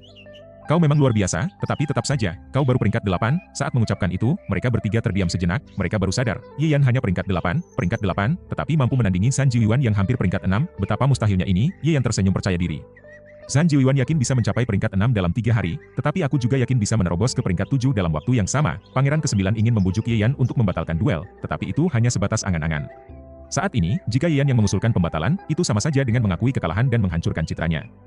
Oleh karena itu, ia hanya bisa berdoa agar Ye Yan benar-benar memiliki keyakinan penuh untuk menang. Mungkin saja, saat bertarung melawan San Jiuan sebelumnya, Ye Yan belum mengerahkan seluruh kekuatannya. Atau pelindung Tao tingkat 3 di belakang Ye Yan akan turun tangan dan melukai San Jiuan, memaksanya membatalkan duel. Jika San Jiuan yang membatalkan tantangan, maka itu adalah tanda ketakutannya, bukan kelemahan Ye Yan. Setelah mendengar kabar ini, Pangeran ke-9 kehilangan selera makan, dan tubuhnya mulai tampak lebih kurus. Di kediaman San Jiuan, suasana tegang terasa. Aku tak menyangka bocah itu cukup kuat. Nan Menshan mengerutkan kening. Sebagai pengikut setia San Jiuan, ia dan 2 rekannya menyaksikan pertempuran antara San Jiuan dan Ye Yan. Kekuatan Ye Yan membuat mereka harus mengakui kehebatannya. Hanya San Jiuan yang mampu menandingi pria itu, Tian Ang masih merasa was-was. Beruntung ia hanya berhadapan dengan Hu Xi sebelumnya. Jika lawannya adalah Ye Yan, ia pasti sudah kalah dalam sekejap mata. Guan Xiaoliu, yang juga merupakan pengikut setia San Jiuan, menatap pemimpin mereka dengan khawatir. Bos, apakah kau benar-benar yakin bisa mengalahkannya dalam 3 hari? Jika tidak, ia rela melakukan apapun untuk memastikan kemenangan San Jiuan. Dengan penuh percaya diri, San Jiuan menjawab, dalam 3 hari, aku akan berhasil membentuk pil dewa. Ketiga pengikutnya saling berpandangan, kemudian mereka berseru dengan penuh sukacita. Mencapai peringkat ke-6 tidaklah mudah. Dari peringkat ke-7 ke peringkat ke-6, seseorang harus membentuk pil di dalam lautan kesadaran. Namun, dari tahap pembentukan awal hingga menjadi pil dewa yang sempurna, diperlukan waktu yang bervariasi. Beberapa orang memerlukan waktu beberapa tahun, sedangkan yang lain bisa berhasil dalam beberapa bulan. Namun, melihat betapa jeniusnya San Jiuan, ia pasti akan langsung membentuk pil ungu atau lebih tinggi. Bukan? Itu berarti, waktu yang dibutuhkan seharusnya minimal 1 tahun. 3 hari saja? Benarkah? Meski awalnya ragu, mereka segera menyadari bahwa jika San Jiuan benar-benar berhasil, maka tidak ada lagi harapan bagi Ye Yan. Perbedaan kekuatan antara pil palsu dan pil dewa sangat besar. Jika ia berhasil membentuk pil dewa, maka kekuatannya akan melonjak 10 kali lipat. Selamat, bos! Ini prestasi yang luar biasa. Kecepatanmu tak tertandingi di seluruh Daxia, bahkan mungkin di seluruh Suanzhou. Dalam 3 hari, Ye Yan hanya bisa menyerah. Melihat ketiga pengikutnya begitu bersemangat, San Jiuan hanya tersenyum tipis. Namun, ia tiba-tiba teringat sesuatu. Ye Yan sebelumnya bisa langsung mengetahui bahwa dirinya adalah seorang bertubuh tirani. Bahkan teknik Aquarius sama sekali tak berpengaruh padanya. Pemikiran itu membuatnya sedikit waspada. Apakah orang itu juga bisa melihat bahwa ia akan segera mencapai peringkat ke-6? Jika benar, lalu mengapa Ye Yan masih berani menerima tantangan? Perasaan tidak nyaman muncul di hati San Jiuan, tetapi ia segera mengusirnya. Jika ia telah mencapai peringkat ke-6, maka tak mungkin ia kalah. Ye Yan pasti terlalu sombong hingga berpikir bisa menang. San Jiuan mengangguk dan berkata, aku akan mulai bertapa, ya. Ketiga pengikutnya menjawab serempak. Mereka akan memastikan tidak ada yang mengganggu proses ini agar pemimpin mereka bisa berhasil membentuk pil dewa. 2 hari kemudian, langit tiba-tiba diselimuti awan gelap, menciptakan suasana yang menekan. Berak, petir menyambar dari langit, dan sebuah sosok melesat ke angkasa, menghadapi baptisan kilat surgawi. Seseorang menembus peringkat ke-6. Tak peduli seberapa kuat peringkat ketiga bawah, itu masih berada dalam batas manusia. Namun, begitu seseorang menembus peringkat ke-6, umurnya akan bertambah 200 tahun. Ini adalah perubahan besar, sehingga langit dan bumi akan menurunkan hukuman petir. Jika ia berhasil melewatinya, maka ia akan menjadi naga. Tetapi jika gagal, pilnya akan hancur, dan ia bisa mati. Siapa itu? Itu arah Akademi Daxia. Ah, tak mungkin orang lain. San Jiuan. Para ahli di ibu kota segera menyadari siapa yang sedang mengalami tribulasi petir. Kabar tentang San Jiuan yang menembus peringkat ke-6 segera menyebar ke seluruh kota. Ketika 9 petir surgawi telah berlalu dan sosok San Jiuan masih berdiri tegak di udara, semua orang tahu, ia telah berhasil. Aku penasaran, pil dewa macam apa yang ia bentuk pertama kali? Minimal pil ungu, bisa jadi pil giok. Semua orang mulai berspekulasi dengan penuh iri. Dalam dunia bela diri, kualitas pil dewa sangat penting. Bahkan jika seseorang mencapai peringkat ke-4 atau ke-3 nanti, kualitas pil dewa mereka tetap akan menentukan kekuatan tubuh ilahi mereka di masa depan. Namun, kebanyakan pejuang peringkat ke-6 hanya bisa membentuk pil emas, yang berkaitan dengan tubuh emas peringkat ke-4. Tapi San Jiuan dengan bakatnya yang luar biasa, kemungkinan besar ia telah membentuk pil ungu atau bahkan lebih tinggi. Ketika berita ini sampai ke telinga Pangeran ke-9, ia membelalakan mata tak percaya. San Jiuan benar-benar menembus peringkat ke-6? Dan dia sudah melewati tribulasi petir? Astaga, apakah Yan masih memiliki peluang untuk menang sekarang? Tidak. Tidak ada peluang sama sekali. Dari peringkat 7 ke pil palsu, kekuatan melonjak 10 kali lipat. Dari pil palsu ke pil dewa, kekuatan kembali meningkat 10 kali lipat lagi.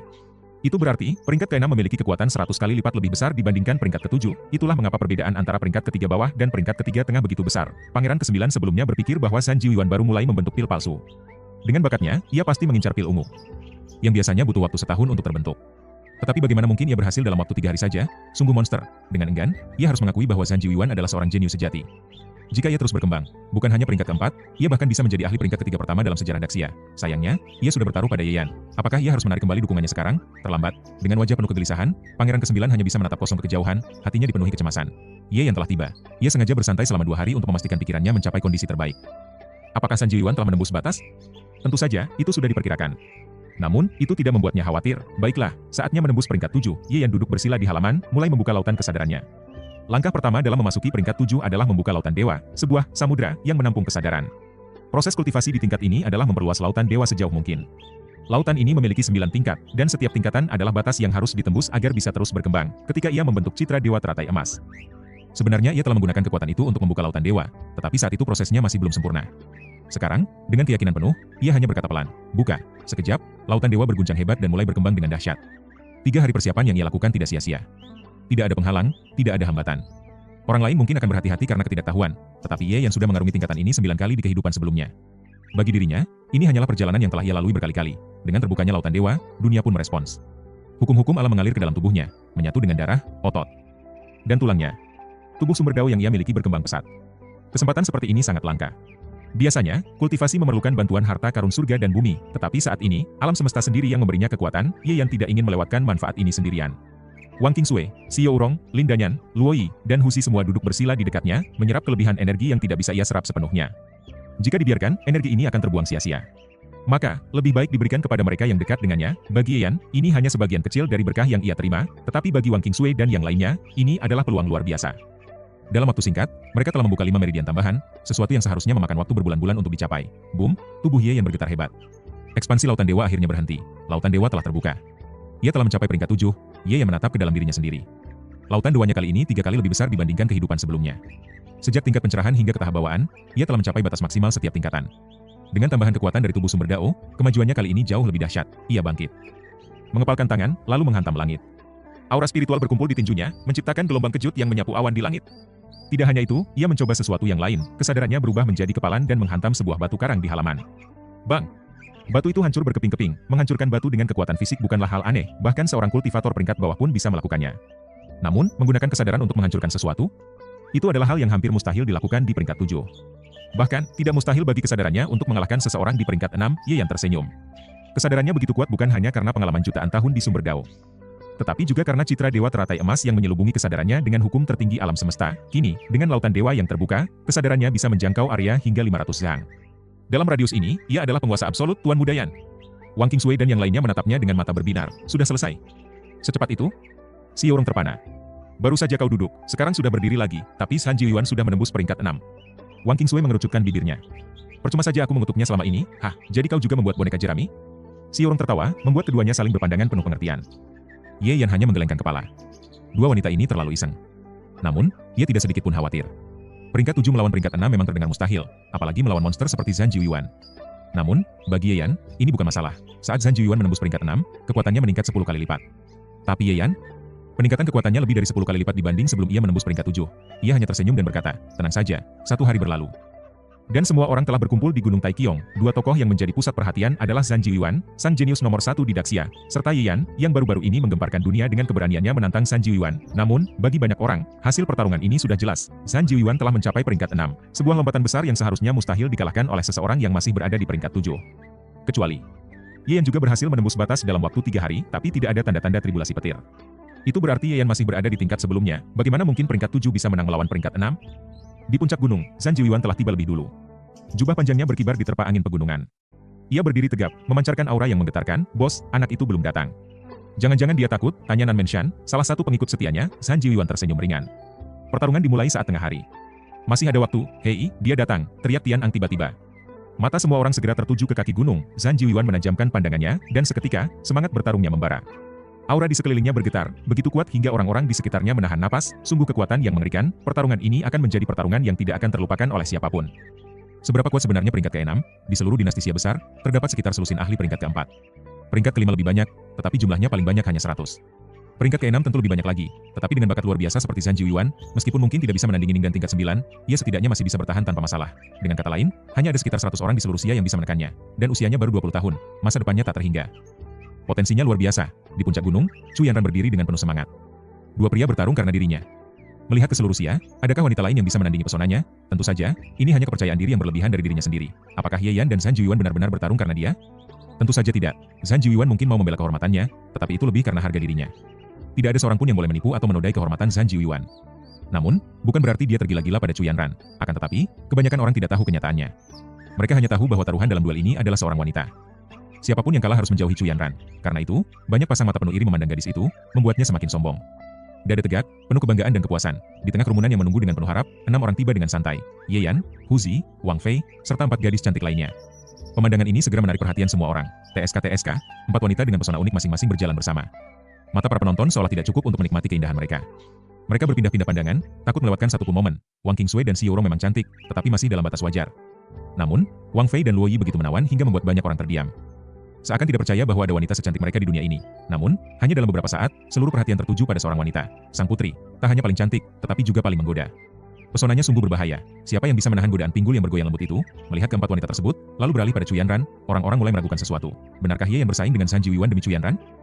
Rasanya tidak masuk akal. Chu Yanran memang cantik, tetapi masih di bawah Wang Qingsui dan Xiao Rong. Apalagi dibandingkan sang putri dan Luo Yi. Hei, bukankah itu Lin Danyan? Dia dulu peringkat ke-7 dalam daftar wanita tercantik. Tapi, setelah melihatnya secara langsung, aku rasa dia lebih cantik dari peringkat 5 besar. Benar. Dia layak jadi peringkat pertama. Tunggu, Lin Danyan. Bukankah dia Putri Wei? Bukankah seharusnya dia sudah dieksekusi bersama Raja Wei? Aku mengerti.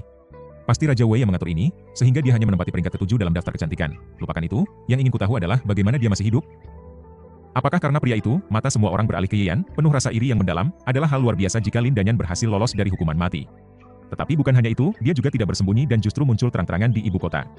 Ini membuktikan satu hal, dia memiliki dukungan kuat, bukan hanya kuat, tetapi juga cukup hebat untuk memiliki seorang wanita secantik itu. Dengan pemikiran ini, orang-orang mulai merasa lebih bisa menerima kenyataan, mereka tidak bisa mendapatkan wanita seperti itu karena mereka tidak cukup kuat. Bukan sekadar karena Ye Yan beruntung, dalam hati, mereka mulai mengagumi kekuatan. Di tempat lain, seorang pria berwajah pucat berbisik kepada Pangeran ke-9. Yang mulia, Ye Yan pasti akan kalah. Sebagai pelayan setia, nasibnya sangat bergantung pada keberhasilan Pangeran ke-9. Jika Pangeran naik tahta, dia akan ikut menikmati kejayaan. Sebaliknya, jika Pangeran gagal, dia hanya akan menjadi pelayan tua sampai ajal menjemput, dan kunci keberhasilan Pangeran ke-9 banyak bergantung pada Ye Yan. Jika Ye Yan kalah, harapan Pangeran ke-9 untuk naik tahta akan terpukul telak. Pangeran ke-9 tidak berbicara, tetapi wajahnya serius, tinjunya mengepal tanpa sadar. Orang ini benar-benar suka mencari masalah, gerutu sang pelayan. Duel dengan Zhan Jiuan. Gila. Itu adalah jenius nomor 1 di Xia. Mana mungkin dia menang? Di balik bayang-bayang, banyak orang dari berbagai kekuatan besar diam-diam mengamati. Sebelumnya, Ye Yan mampu bertarung seimbang dengan Zhan Jiuan, yang membuat banyak pihak mulai memperhatikannya. Namun, tidak ada yang tahu siapa sebenarnya Ye Yan, banyak informasi yang beredar, tetapi saling bertentangan. Beberapa berspekulasi bahwa dia adalah seorang ahli tua yang hidup kembali dalam tubuh muda. Tetapi catatan yang ada menunjukkan bahwa dia hanyalah anak biasa dari keluarga kecil di kota Xixian. Kesimpulan yang paling masuk akal adalah Ye Yan memang berasal dari keluarga biasa. Jika tidak, dulu dia tidak akan diusir oleh keluarga Chu. Namun, setelah itu, dia mendapatkan keberuntungan besar dan berguru pada seorang ahli tak tertandingi. Dari situlah dia memulai jalannya menuju kejayaan. Dan kini, duel ini akan menentukan siapa jenius nomor 1 di Xia. Ye Yan sudah tiba di puncak. Ekspresinya tenang, tanpa sedikit pun ketegangan. Zhan Jiuan menatapnya dan berkata, "Kau datang." Ye Yan melirik langit, "Aku terlambat?" "Tidak, aku yang terlalu cepat," jawab Zhan Jiuan. "Kalau begitu, bagus." Percakapan santai ini membuat semua orang terdiam. Apakah ini benar-benar percakapan sebelum duel antara dua jenius terhebat? Bukankah seharusnya ada kata-kata penuh semangat seperti, "Hari ini aku akan membuktikan bahwa aku adalah yang terkuat," atau "Aku akan menjatuhkanmu dari tahtamu." Zhan Jiuan mengangkat alis. "Kau tahu aku telah menembus peringkat ke-6, bukan?" "Selamat," jawab Ye Yan datar. "Jadi, masih ingin bertarung?" Tanpa ragu, Ye Yan tersenyum tipis. "Kenapa tidak? Baiklah." Zhan Jiuan mengangguk. "Kau belum menembus peringkat ke-6, jadi aku tidak akan membulimu. Jika kau bisa bertahan 10 jurus, kau menang." Kerumunan terkejut. Zhan Jiuan memberi Ye Yan keuntungan besar. Namun, Ye Yan hanya tersenyum ringan dan berkata, "Ayo bertarung." Betapa percaya dirinya. Apa maksudnya? Apakah karena Zhan Jiuan tidak cukup kuat? His. Semua orang terkejut dan terdiam. Bagaimana mungkin ada orang yang menganggap lawannya terlalu lemah? Betapa gilanya kau? Zhan Jiuan merasa marah. Dengan satu langkah, ia melesat menuju Ye Yan. Boom. Suara ledakan besar terdengar di belakangnya. Sejak menembus peringkat ke-6, kecepatannya meningkat drastis, terlihat dari gelombang suara yang ia timbulkan seperti tsunami.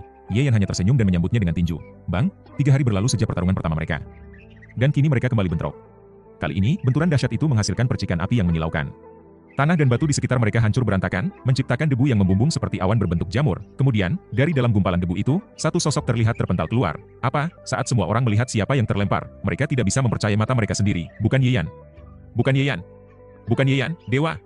Orang yang terpental adalah Zhan Jiuan, suasana pun menjadi gaduh. Sementara itu, Ye Yan berjalan keluar dari awan debu dengan santai, tanpa sedikit pun tanda kepanikan. Semua orang secara refleks memegang kepala mereka, merasa seperti kepala mereka hendak meledak. 3 hari lalu, saat Ye Yan dan Zhang Jiuyuan bertarung, mereka masih setara. Bahkan, Zhang Jiuyuan sedikit lebih unggul. Namun, setelah 3 hari dan Zhang Jiuyuan menembus peringkat ke-6, justru ia yang terpental lebih dulu dalam bentrokan ini. Bagaimana mungkin, Guan Xiaoliu dan 2 pengikutnya terpana? Pemimpin mereka, sang jenius nomor 1, benarkah sedang ditekan? Mereka tidak percaya pada mata mereka sendiri. Bagaimana mungkin ada hal yang begitu absurd di dunia ini? Zhang Jiuyuan adalah jenius nomor 1 di Daxia. Tidak, ia adalah jenius nomor 1 di seluruh Xuanzhou. Ia tidak mungkin kalah. Ia tidak seharusnya kalah. Chu Yanran merasa seperti tersambar petir. Matanya membelalak, lalu berubah gelap, hampir pingsan di tempat. Ia yang berhasil menekan Zhang Jiuyuan? Tidak. Tidak. Tidak. Perasaan putus asa yang mendalam menyelimuti hatinya, tubuhnya gemetar hebat. Semakin tinggi kau terbang, semakin keras pula kau jatuh. Kerumunan terus bergemuruh, namun Chu Yanran tak mendengar apapun. Pandangannya hanya tertuju pada sosok Ye Yan yang begitu tenang dan percaya diri, seakan bisa menjangkau langit itu sendiri. Di sisi lain, Wang Qingsui dan ketiga gadis lainnya sangat bersemangat. Ye Yan telah mengatakan bahwa ia bisa mengalahkan Zhang Jiuyuan. Dan kini ia benar-benar melakukannya. Huzi menyeringai lebar. Ia selalu percaya pada Ye Yan. Namun, orang yang paling terkejut tidak lain adalah Pangeran ke-9. Awalnya, ia merasa semua sudah berakhir, tetapi kini ada harapan baru. Ia tidak mengatakan apapun, hanya mengepalkan tinjunya rat-rat, melepaskan segala ketegangan yang sebelumnya menghimpitnya. Pelayan tua berwajah pucat di sampingnya berseru dengan penuh kegembiraan, "Yang mulia, Ye Yan akan menang. Ye Yan akan menang." Pangeran ke-9 meliriknya, pertarungan baru saja dimulai, terlalu dini untuk menyimpulkan pemenang. "Jangan berisik, iya." Pelayan tua itu segera mengangguk, meski ekspresi gembiranya sulit disembunyikan. Di tengah hiruk-pikuk, para pengamat dari berbagai kekuatan besar tercengang. Awalnya, mereka mengira pertarungan ini tidak akan menarik karena sudah jelas siapa yang akan menang. Namun, kenyataan ternyata jauh di luar dugaan mereka. Ye Yan benar-benar keturunan dari kekuatan super. Jika bukan, bagaimana mungkin ia mampu menekan seorang jenius seperti Zhang Jiuyuan di usianya yang belum genap 20 tahun? Zhang Jiuyuan berputar di udara sebelum akhirnya mendarat di tanah. Ia merasakan darahnya bergolak. Tetapi dengan cepat ia menekannya menggunakan kekuatan spiritualnya. Ia menatap Ye Yan dengan kening berkerut. "Bagaimana mungkin? Aku jelas telah menembus peringkat ke-6, sedangkan kau belum menembus batas. Kenapa aku bisa kalah darimu? Ini tidak masuk akal." Ye Yan tersenyum. "Siapa bilang aku belum menembus batas? Apa? Kau telah menembus peringkat ke-7? Zhang Jiuyuan menatapnya dengan kaget. Dari aura yang dipancarkan Ye Yan, memang tampak seperti peringkat ke-7. Namun, sama seperti sebelumnya, ia tidak bisa langsung mempercayainya. Dalam pikirannya, ia yakin ada alat atau teknik khusus yang membuat aura Ye Yan terlihat lebih kuat dari yang sebenarnya. Ia tidak mau percaya bahwa ada orang yang lebih berbakat darinya. Namun kini, keyakinannya mulai goyah. Ye Yan tetap tersenyum ringan. Kini, ia memang sengaja menciptakan ilusi bahwa ada seorang pelindung kuat di baliknya, sehingga ia tidak perlu khawatir musuh-musuhnya akan mengusiknya. Tidak ada yang berbicara, tetapi dari ekspresi semua orang, terlihat jelas bahwa mereka percaya Ye Yan memang peringkat ke-7. Langit, Ye Yan hanya peringkat ke-7, tetapi bisa menekan seseorang dari peringkat ke-6? Bagaimana mungkin? Jarak antara peringkat ketiga bawah dan peringkat ketiga tengah sangat besar. Namun, bagi Ye Yan, seolah itu bukan halangan. Artinya, kekuatan tempur Ye Yan setara dengan peringkat kedua, bahkan mungkin peringkat pertama dalam tahap kondensasi pil. Memikirkan itu saja sudah cukup membuat semua orang merasa gila, tidak? Ini tidak mungkin. Zhang Jiuyuan menarik napas dalam-dalam untuk menenangkan dirinya. Dengan suara tegas, ia berkata, "Sekarang, aku harus mengakui bahwa dalam hal bakat bela diri, aku kalah darimu." Baginya, mengakui kekalahan adalah hal yang berat. Namun, ketika seseorang mampu menekan dirinya hingga seperti ini, ia harus menerimanya, melewati batas peringkat dan tetap menang, apalagi melawan jenius seperti dirinya, hanya bisa dilakukan oleh seorang monster sejati. Kesepakatan 10 jurus dibatalkan. "Itu hanya akan mempermalukanmu," katanya. "Aku akan bertarung dengan seluruh kekuatanku, dan kumohon kau jangan menahan diri. Aku ingin melihat sejauh mana perbedaanku denganmu." Orang ini menarik juga, Ye Yan sedikit mengaguminya. Ia melambaikan tangannya dengan santai. "Mari." Sebagai seorang ahli sejati, ia tidak keberatan memberikan sedikit petunjuk kepada anak muda yang berbakat. Kata "mari" yang diucapkan Ye Yan, dipadukan dengan gerakan tangannya, sebelum ini mungkin akan dianggap sebagai kesombongan. Namun sekarang, semua orang menerimanya sebagai hal yang wajar. "Kau kuat, maka kau benar." Ye Yan masih berdiri dengan tangan di belakang. Tetapi tubuhnya dipenuhi cahaya keemasan yang berkilauan. Lapisan energi ini sepenuhnya mengisolasi kekuatan tubuh hegemoni Zhang Jiuyuan, seolah-olah tidak ada yang mampu menyentuhnya. Inilah fisik asli dari Jalan Agung. Fisik ini tidak memiliki teknik yang mencolok, hanya satu kemampuan, menyatukan diri dengan surga dan bumi. "Aku adalah sumbernya, aku mampu mengembangkan dunia." Jika satu orang bisa menjadi satu dunia, maka meskipun banjir dan api berkobar, bagaimana bisa aku terpengaruh sedikit pun? Dan jika seseorang memasuki duniaku, entah itu dewa atau iblis, mereka harus berlutut kepadaku. Sayangnya, karena Ye Yan masih berada di tingkat yang lebih rendah, ia belum mampu membentuk dunianya sendiri secara utuh. Namun, untuk menekan kekuatan hegemoni Zhang Jiuyuan, itu sudah lebih dari cukup. Serang! Zhang Jiuyuan menerjang maju, mendorong lonceng besar dengan kedua tangannya. Denting! Lonceng itu berbunyi nyaring, dan semua orang merasa kepala mereka seakan hendak pecah. Ini adalah kekuatan seni bela diri tingkat raja. Teknik ini begitu tinggi hingga para prajurit tingkat bawah hanya bisa mengeluarkan 10% atau 20% kekuatannya. Namun, kini setelah Zhang Jiuyuan memasuki peringkat ke-6, akhirnya seni bela diri ini mampu menunjukkan kekuatannya yang sesungguhnya. Ye Yan tersenyum dan menyambutnya dengan tinju. Kali ini, dia tidak menahan diri. Demi menghormati Zhang Jiuyuan, dia akan menggunakan kekuatannya sepenuhnya. Teknik Kaisar, Baizhou Mountain. Sebuah bayangan gunung besar muncul, dikelilingi rantai hukum, lalu meluncur ke arah Zhang Jiuyuan. Gunung Baizhou melawan gema lonceng besar. Siapa yang akan menang? Boom! Dampaknya mengguncang seluruh puncak gunung. Hukum yang membentuk lonceng besar hancur seketika. Sementara gunung Baizhou tetap berdiri kokoh, terus menghantam ke arah Zhang Jiuyuan. Zhang Jiuyuan meraung, menghantam gunung itu dengan lebih dari 100 pukulan. Retakan akhirnya muncul di gunung, dan dengan satu pukulan terakhir, gunung itu runtuh. Ledakan dahsyat mengguncang puncak, membuat tanah seolah kehilangan lapisan atasnya, namun, meskipun berhasil menghancurkan teknik itu, wajah Zhang Jiuan pucat pasi. Tubuhnya bergetar hebat akibat tekanan besar yang dia tanggung, 2 serangan. Baru 2 serangan, tetapi Zhang Jiuan sudah menunjukkan tanda-tanda kelelahan, kerumunan terdiam. Kini mereka benar-benar memahami mengapa Ye Yan sebelumnya menunjukkan rasa iba. Zhang Jiuan berusaha menenangkan diri, tetapi matanya semakin merah, auranya semakin menakutkan. Dengan tekad yang menyala-nyala, dia kembali menyerang Ye Yan, guncang gunung, namun, Ye Yan tidak lagi menggunakan teknik kaisarnya. Jika dia melakukannya, Zhang Jiuan pasti akan mati dalam 1 serangan. Aku akan memberimu berkah. Apakah kau bisa mendapatkannya atau tidak, tergantung padamu. Dengan 1 pukulan sederhana, Ye Yan menembus pertahanan Zhang Jiuan, memaksanya mundur dengan wajah penuh kesulitan. Kesederhanaan yang kembali ke esensi. Ye Yan, sebagai kaisar ke-9, memiliki pengalaman dan wawasan bertarung yang luar biasa. Baginya, setiap gerakan lawan penuh dengan celah, meskipun itu seorang santo sekalipun. Jika kekuatannya setara atau lebih tinggi, dia bisa dengan mudah menembus pertahanan lawan. Kini, Zhang Jiuan hanya bisa bertahan mati-matian. Ia tak lagi memiliki kesempatan untuk menyerang. Dari sudut pandang orang lain, Ye Yan tampak terlalu santai. Setiap pukulannya terlihat ringan, tetapi Zhang Jiuan justru harus bertarung mati-matian, bahkan tampak sangat terdesak. Pada titik ini, semua orang tahu bahwa kekalahan Zhang Jiuan tinggal menunggu waktu. Sebagai seorang jenius yang sombong dan penuh harga diri, Zhang Jiuan tentu tidak ingin menyerah begitu saja. Ye Yan berusia lebih muda darinya, dan jika mereka berada dalam tingkat yang sama, seharusnya pertempuran ini adil. Namun, fakta berkata lain. Ye Yan berada di peringkat ke-7, lebih rendah dari Zhang Jiuan, tetapi tetap mendominasi. Bagaimana mungkin dia bisa menerimanya? Dalam benaknya, hanya ada satu tujuan, bertahan lebih lama, 100 pukulan. Namun, Ye Yan begitu tangguh. Setiap serangan terasa sederhana, tetapi daya hancurnya luar biasa. Perlahan, Zhang Jiuan mulai goyah. Tidak.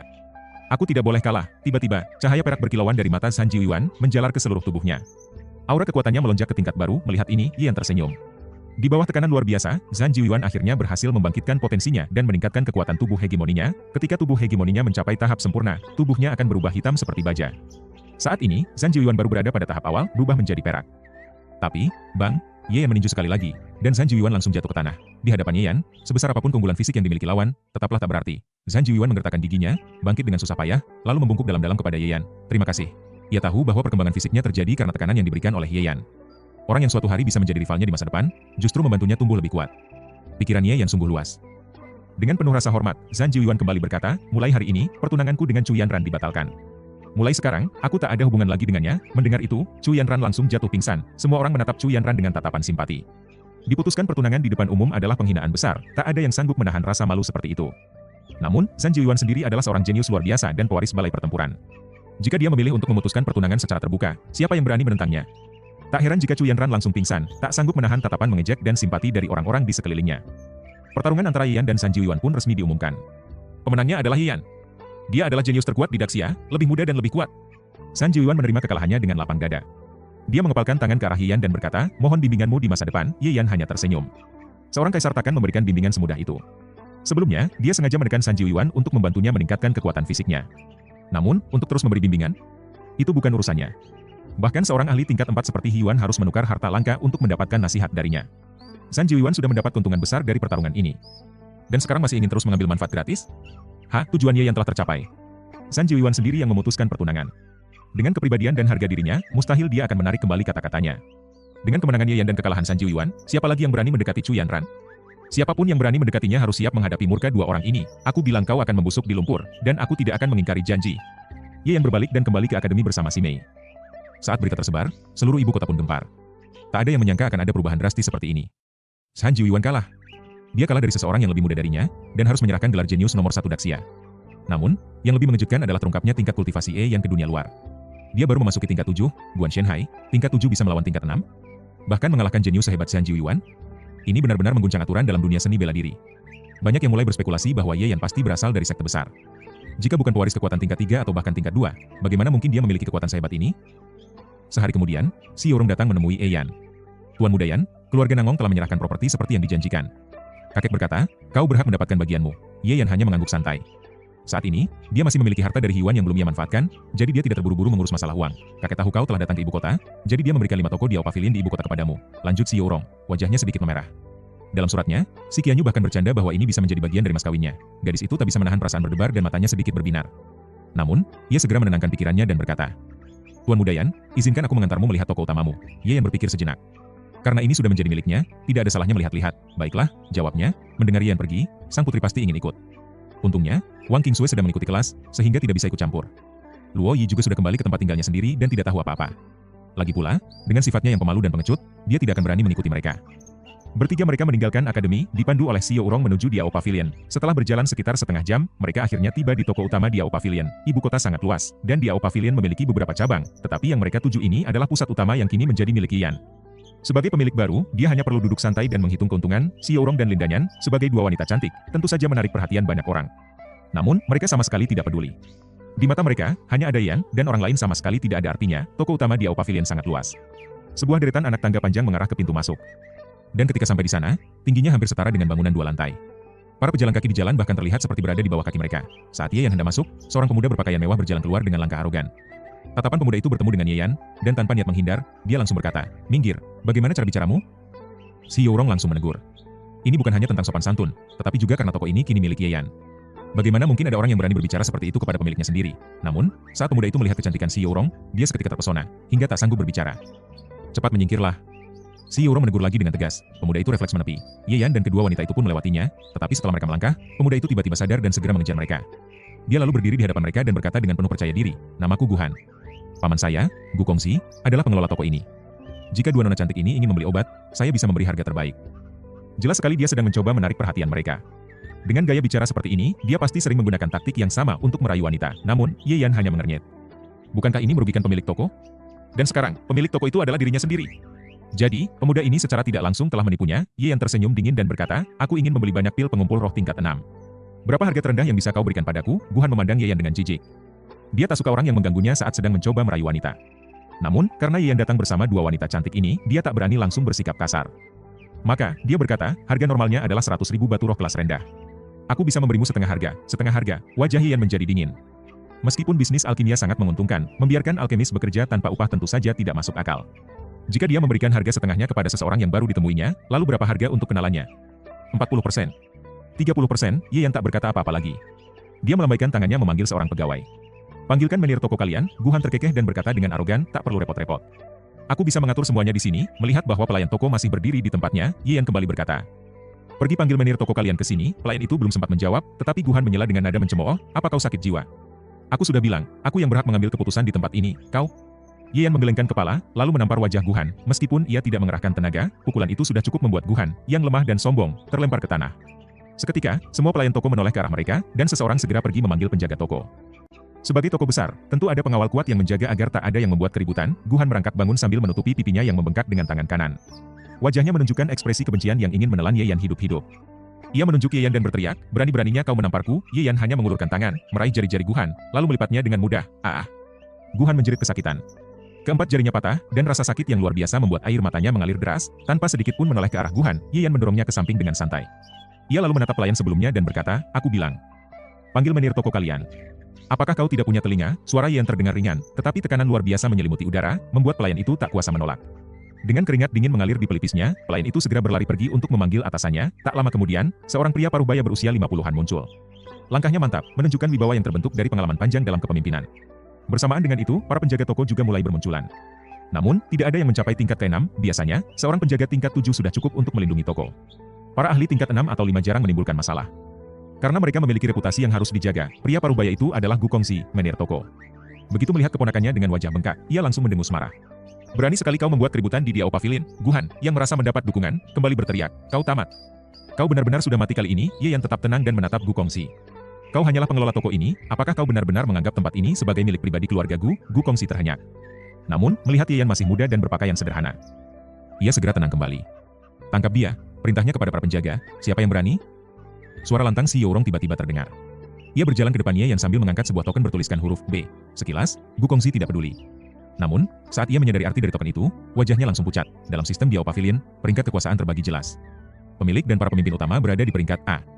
Peringkat B biasanya diberikan kepada utusan khusus dari kantor pusat. Manajer utama di tiap kota berada di peringkat C, sementara kepala cabang hanya memiliki peringkat D.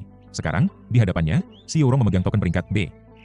Lalu, ia teringat akan surat perintah dari kantor pusat yang baru saja ia terima. Seluruh toko Diao Pavilion di ibu kota telah diserahkan kepada seseorang bernama Ye Yan. Jangan-jangan, jantungnya berdegup kencang. Ia menelan ludah dan bertanya dengan suara kering, "Bolehkah saya tahu, apakah nama Anda Ye Yan?" Jawab Ye Yan dengan ringan. Gu Kongxi hampir pingsan. Ia baru saja menghina dan memerintahkan untuk menangkap pemilik baru Diao Pavilion, Guhan. Ia berteriak panik kepada keponakannya. Dia adalah Ye Yan, pemilik baru Diao Pavilion di ibu kota. Guhan terkejut. Ia menatap Ye Yan dengan mata penuh ketidakpercayaan. Bocah ini lebih muda darinya. Pemilik semua toko Diao Pavilion di ibu kota. Wajahnya langsung pucat pasi. Baru saja ia menyombongkan diri di hadapan Si Yourong dan Lin Danyan bahwa ia bisa memberikan diskon sesuka hati. Bukankah itu sama saja dengan memberikan bukti bahwa ia telah merugikan toko? Dengan terbata-bata, ia berkata, Aku hanya bercanda tadi. Kami selalu menjual dengan harga yang jelas, dan bahkan pelanggan lama hanya mendapat diskon 10%. Gu Kongxi ingin menampar wajah keponakannya. Ia segera membungkuk pada Ye Yan dan berkata, Tuan Muda Ye, keponakan saya memang suka membual. Saya sudah sering menegurnya. Anda tidak perlu khawatir, saya akan memastikan toko ini tetap berjalan dengan baik. Ye Yan menatapnya dingin, lalu menoleh ke seluruh karyawan dan penjaga toko. Aku adalah pengelola utama di Ao Pavilion di ibu kota. Namaku, Ye Yan. Kerumunan langsung berbisik-bisik. Nama itu terlalu terkenal. Apakah ini benar-benar Ye Yan yang mengalahkan San Jiuan dan menjadi jenius nomor 1 di Daxia? Sejumlah orang mulai merasakan ketakutan yang mendalam, termasuk Gu Kongxi. Ia berpikir, apakah Ye Yan hanya ingin memamerkan kekuasaannya? Baiklah, kalau begitu ia akan mendukungnya. Ayo, beri hormat kepada Tuan Muda Ye, serunya. Salam, Tuan Muda Ye. Semua orang serempak membungkuk. Ye Yan lalu menatap Gu Kongxi dan berkata dengan nada ringan, pengumuman pertamaku, Gu Kongxi dipecat dari semua jabatannya. Gu Kongxi terperanjat. Senyum yang baru saja ia pasang membeku di wajahnya. Tuan Muda Ye, apa yang Anda katakan? Ye Yan tak menggubrisnya dan menatap seorang penjaga. Tangkap dia dan serahkan ke pihak berwenang. Periksa berapa banyak uang yang telah ia curi selama ini. Bawa juga keponakannya. Orang luar yang berani memberi perintah di toko ini. HM, biarkan hukum yang berbicara. Baik. Penjaga itu segera bergerak. Ye Yan, kau tidak tahu terima kasih. Aku telah mengabdi selama bertahun-tahun. Dan sekarang kau mengkhianatiku.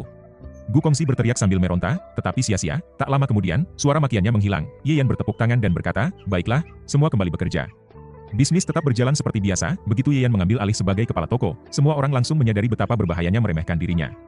Banyak yang berbisik bahwa dia adalah jenius baru yang mampu menekan San Jiuan. Tak ada yang berani macam-macam dengan sosok sekeras ini. Sayangnya bagi Gu Kongxi dan keponakannya, mereka hanya bisa menerima nasib sial mereka. Sudah menjadi rahasia umum bahwa Gu Kongxi kerap menilap keuntungan toko, sementara Gu Han terlalu sombong dan tidak tahu diri. Hari ini, mereka akhirnya bertemu dengan lawan yang tak bisa mereka remehkan. Ye Yan berpikir sejenak, lalu berkata kepada Si Yourong, pergi cari seorang juru buku dan periksa laporan keuangan selama beberapa tahun terakhir. Baik, jawab Si Yourong sambil mengangguk sebelum pergi. Sementara itu, Ye Yan memeriksa ruang alkimia. Sebagai toko utama di ibu kota, fasilitasnya memang sangat canggih. Ia mengangguk puas karena akhirnya bisa meracik pil kelas 3 di tempat ini. Meski begitu, saat ini dia belum memerlukan pil kelas 3. Setelah duduk beberapa saat, Ye Yan memutuskan untuk kembali ke akademi. Namun, sebelum ia sempat pergi, Gu Kongxi dan Gu Han muncul kembali. Kali ini bersama beberapa petugas Yamen. Ye Yan mengangkat alisnya. Rupanya, tak hanya mereka berdua, tetapi juga beberapa aparat pemerintahan yang menyertai mereka. Gu Kongxi segera menunjuk ke arahnya dan berseru, ini dia. Orang yang berani menyamar sebagai utusan dari pusat. Tangkap dia sekarang juga. Oh? Jadi mereka ingin membalikan keadaan? Ye Yan tersenyum sinis. Sudah bisa ditebak, sebagai kepala toko selama lebih dari 1 dekade, Gu Kongxi pasti memiliki hubungan baik dengan aparat setempat. Tak heran jika dia bisa keluar dari tahanan dengan cepat dan bahkan mencoba membalas dendam. Lebih penting lagi, toko ini dulunya dikelola oleh keluarga Nangong. Meski kini mereka telah kehilangan hak kendali, tentu mereka tidak akan tinggal diam dan pasti mengatur strategi untuk merebut kembali pengaruh mereka. Gu Kongxi jelas merupakan kaki tangan keluarga Nangong. Mungkin ia telah menerima perintah untuk menyulitkan keluarga Si, tetapi siapa sangka nasib buruk malah menimpanya sendiri. Mendengar tuduhan Gu Kongxi, petugas Yamen segera mengepung Ye Yan. Anda diduga menyamar sebagai anggota di Ao Pavilion dan melakukan tindakan ilegal. Kami diperintahkan untuk menangkap Anda. Ikutlah dengan kami secara sukarela agar tidak perlu dipaksa, kata salah satu kepala petugas. Namun, Lin Danyan hanya tersenyum dan berkata santai, jika dia pergi dengan kalian, kepala kalian akan mendapat masalah besar. Aku jamin, akibatnya tidak akan berakhir baik. Para petugas itu mengerutkan dahi, tetapi perhatian mereka segera teralihkan oleh kecantikan Lin Danyan yang luar biasa. Mereka terpana, seolah-olah terhipnotis. Apa yang kalian tunggu? Tangkap dia, desak Gu Kongxi dengan tidak sabar. Tersadar dari lamunannya, para petugas segera bergerak untuk menangkap Ye Yan, HMPH. Ye Yan mendengus pelan, sekejap kemudian, semua petugas Yamen jatuh berlutut dengan suara berdebam, tak mampu bergerak, kembali dan beritahu atasan kalian, namaku Ye Yan. Suruh dia berpikir baik-baik sebelum mengambil tindakan. Jika dia tetap keras kepala, aku yang akan datang menemuinya langsung, kata Ye Yan dengan santai. Sekali ayunan tangannya, para petugas Yamen serta Gu Kongxi dan Gu Han terlempar keluar dari toko. Bagi Ye Yan, melawan orang seperti mereka hanya buang-buang waktu. Namun, kesombongan Gu Kongxi menunjukkan betapa besar pengaruhnya di toko-toko di Ao Pavilion di ibu kota. Pasti ada banyak uang kotor yang mengalir selama bertahun-tahun. Baiklah, semuanya bisa diselidiki perlahan. Setelah itu, Ye Yan kembali ke akademi. Setibanya di kamarnya, ia melihat Wang Qingsui sudah menunggunya. Tebak siapa yang aku lihat hari ini? Tanya Wang Qingsui dengan nada misterius. Siapa? Ye Yan bertanya tanpa banyak berpikir. Kang Xiong, serunya, langsung mengungkap jawabannya tanpa basa-basi. Mendengar itu, Ye Yan mengangguk. Sesuai dugaan, Kang Xiong akhirnya tiba di akademi. Namun, ekspresi Wang Qingsui sedikit berubah. Yan Ge, keadaannya tidak terlalu baik. Aku melihat dia dibully dengan sangat parah. Oh. Ye Yan mengangkat alisnya. Di mana dia tinggal? Aku akan menemuinya, aku antar, kata Wang Qingsui sambil berjalan mendahului. Sesampainya di depan sebuah pavilion, Wang Qingsui menunjuk ke arah halaman. Di sini, Ye Yan berjalan mendekat dan mendengar suara makian dari dalam. Pintu gerbang setengah terbuka, tetapi bahkan jika tertutup, Ye Yan tetap bisa melihat dengan jelas. Di dalam, Kang Xiong tampak sedang berdebat dengan beberapa orang. Namun, dalam waktu singkat, dia hanya bisa menundukkan kepala dan menerima hinaan mereka. Para mahasiswa itu berkata dengan kasar, sementara Kang Xiong mengepalkan tinjunya, jelas menahan amarahnya. Meski begitu, dia tetap tidak melawan. Ye Yan tersenyum dan melangkah masuk. Kang Xiong, panggilnya. Kang Xiong terkejut. Ye Yan. Setelah beberapa saat terdiam, dia buru-buru memperbaiki ucapannya.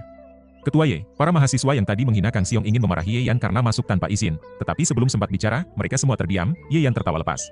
Kenapa baru datang sekarang? Aku sudah lama menunggumu. Kang Xiong merasa malu dan wajahnya memerah. Setelah tiba di akademi, ia ingin menemui Ye Yan, tetapi sebelum sempat mencarinya, ia sudah menjadi sasaran bully para senior. Ia tidak ingin terlihat seperti meminta perlindungan, jadi ia bertahan dan berusaha melawan dengan usahanya sendiri. Namun, saat ia mendengar berita bahwa Ye Yan membunuh seorang pejabat tingkat 2 dan menjadi wakil kepala akademi, ia semakin enggan untuk bertemu. Bukan karena takut, tetapi karena harga dirinya. Dan sekarang, Ye Yan sendiri yang menemuinya lebih dulu. Ye Yan tidak memperdulikan para mahasiswa lain. Ia hanya mengobrol dengan Kang Xiong mengenai masa-masa mereka di Jiangnan Akademi. Para mahasiswa yang tadi menghina Kang Xiong hanya bisa berdiri terpaku, tak berani bergerak sedikit pun. Mereka semua ketakutan. Mereka baru saja membuli sahabat Ye Yan, orang yang dijuluki sebagai jenius nomor 1. Jika Ye Yan ingin membunuh mereka, bukankah itu semudah membunuh ayam? Beberapa dari mereka bahkan ketakutan sampai pingsan. Namun, Ye Yan tetap berbincang santai, seakan tak memperhatikan mereka. Setelah beberapa saat, ia berpamitan pada Kang Xiong dan berkata, kapan-kapan datanglah ke tempatku. Kemudian, ia berbalik dan pergi. Kang Xiong merasa bersyukur. Mulai sekarang, tak akan ada lagi yang berani merendahkannya. Dan yang lebih penting, Ye Yan telah memberinya harga diri di depan banyak orang. Terima kasih, sahabatku. Kang Xiong berbisik pelan, Ye Yan dan Kang Xiong sebenarnya bukanlah teman dekat. Mereka hanya pernah bertarung bersama dalam kompetisi akademi selama beberapa hari. Namun, karena ada ikatan pertempuran, Ye Yan tidak keberatan membantunya. Kang Xiong mempertahankan harga dirinya dengan tidak meminta bantuan, jadi Ye Yan pun tidak bertindak sebagai penyelamat. Ia hanya bertemu dan mengenang masa lalu, namun efeknya tetap sama. Dengan reputasinya saat ini di akademi, siapapun yang berhubungan dengannya pasti akan berpikir 2 kali sebelum bertindak. Namun, itulah batas bantuan yang diberikan Ye Yan. Bagaimana perjalanan Kang Xiong ke depan bergantung sepenuhnya pada dirinya sendiri. Pria itu memang berbakat. Meskipun tidak memiliki tanda dharma tingkat tinggi atau konstitusi kuat. Manusia selalu berkembang dari keterbatasan dan akhirnya menjadi penguasa dunia. Yang paling penting dalam perjalanan seorang pejuang bukanlah bakat semata, melainkan ketekunan dan kegigihan. Dalam 9 kehidupannya, Ye Yan telah melihat banyak orang berbakat, tetapi jalan kultivasi begitu sulit sehingga selalu ada rintangan yang menghadang. Justru mereka yang memiliki ketekunan kuatlah yang bisa bertahan dan mencapai kesuksesan besar. Dahulu, di kehidupannya yang pertama, Ye Yan menghadapi dewa dan iblis yang dilahirkan dengan kekuatan luar biasa. Para jenius lainnya juga menindasnya dalam berbagai aspek. Namun, ia tidak pernah menyerah. Dengan tekad baja, ia berjalan satu langkah demi satu langkah hingga akhirnya menjadi kaisar pertama di dunia dan mendirikan seni bela diri. Tanpa kemauan yang kuat, mustahil baginya untuk keluar dari situasi putus asa itu. Oleh karena itu, Ye Yan yakin bahwa ketekunan lebih penting daripada bakat dan pemahaman. Itu adalah kualitas utama seorang pendekar sejati. Kang Xiong telah membuktikan dirinya dengan menembus batas 60 meridian dan mendapatkan gelar jenius. Itu terjadi bukan hanya karena bakat, tetapi juga berkat kerja kerasnya. Ye Yan hanya menyingkirkan beberapa hambatan buatannya. Selebihnya, pencapaiannya di masa depan akan ditentukan oleh usahanya sendiri. Setelah kembali ke kediamannya, Ye Yan melanjutkan latihannya. Meskipun telah mencapai peringkat ke-7, ia masih jauh dari kembali ke ranah Kaisar Agung. Semakin tinggi seni bela diri yang dikuasai, semakin sulit jalannya. Dari langkah seorang suci hingga ranah Kaisar Agung, jumlah harta langit dan bumi yang dibutuhkan serta waktu yang dihabiskan jauh lebih besar daripada gabungan 9 ranah sebelumnya. Kesenjangan yang harus ia lalui sangat besar. Ye Yan menatap harta langit dan bumi yang mulai menipis dan menghela napas. Ia harus mencari cara untuk mendapatkan lebih banyak sumber daya. Jika tidak, ia akan kesulitan melanjutkan kultivasinya. Satu-satunya alternatif adalah menggunakan batu spiritual untuk membangun formasi pengumpulan energi. Jika orang lain mendengar keluhannya, mereka pasti akan mencibir. Siapa yang bisa makan harta langit dan bumi seperti makanan sehari-hari? Apalagi membangun formasi pengumpulan energi menggunakan batu spiritual. Itu adalah kemewahan yang hanya bisa dilakukan oleh sekte besar. Bagi individu biasa, menggunakan batu spiritual saja sudah merupakan anugerah. Kebanyakan orang hanya bisa bermimpi memiliki formasi pengumpulan energi pribadi. Sekte besar sekalipun jarang membakar batu spiritual untuk formasi demi mempercepat kultivasi anggotanya. Setelah malam berlalu, Ye Yan bangun dan melanjutkan latihannya. Setelah mencapai tahap lautan dewa, kultivasi tidak hanya berfokus pada kekuatan spiritual, tetapi juga kesadaran jiwa. Kesadaran ini bahkan menjadi aspek utama karena 2 ranah sebelumnya telah cukup memperkuat kekuatan spiritual. Keseimbangan antara keduanya harus dijaga. Tanpa keseimbangan ini, seseorang yang memiliki kekuatan spiritual terlalu besar dengan kesadaran jiwa yang lemah akan kesulitan mengendalikannya. Seperti anak kecil yang memegang pedang sakti, ia bisa melukai dirinya sendiri. Ye Yan adalah pendiri seni bela diri. 9 ranah yang telah dikembangkan selama bertahun-tahun memiliki dasar yang kuat. Setiap langkah dan hubungan di dalamnya memiliki alasan tersendiri. Karena ia hanya memiliki 1 kelas dalam 5 hari, sebagian besar waktunya bebas. Namun, ia tidak akan menyia-nyiakan waktu. Ia menggunakannya untuk mengasah tubuh sumber daonya. Pemahaman tentang hukum atau hal lainnya telah ia pelajari dalam 9 kehidupan sebelumnya. Tidak ada ruang untuk perbaikan di sana. Satu-satunya hal yang masih menjadi misteri baginya adalah dao. Di atas hukum surgawi, ada dao sejati. Ini adalah bidang yang belum tersentuh oleh 9 kehidupan sebelumnya. Sebelumnya, ia tidak bisa memahaminya karena batasan ranahnya. Namun, sekarang ia memiliki kesempatan untuk menyelaminya. Setiap kali ia mendapatkan sedikit pemahaman, ia merasa sangat gembira. Meskipun sedikit, pemahaman ini berada di tingkat Kaisar Agung. Jika seorang kaisar besar bisa mendapatkan pemahaman baru, itu menunjukkan betapa berharganya hal ini. Sementara ia larut dalam pikirannya, ia menyadari kehadiran Xiao Rong yang memasuki halaman. Meskipun membelakangi pintu, Ye Yan dapat merasakan kehadirannya dengan jelas melalui kendali penuhnya atas area tersebut. Ada apa? Tanya Ye Yan dengan tenang. Keluar dari kondisi meditasinya, Xiao Rong tidak terkejut dan langsung berkata, semua alkemis di 5 cabang pavilion obat di ibu kota melakukan aksi mogok. Mereka menuntut pemulihan jabatan Gu Kongxi sebagai menir umum. Ye Yan tersenyum. Hanya itu, pavilion obat memiliki aturan satu kota satu alkemis.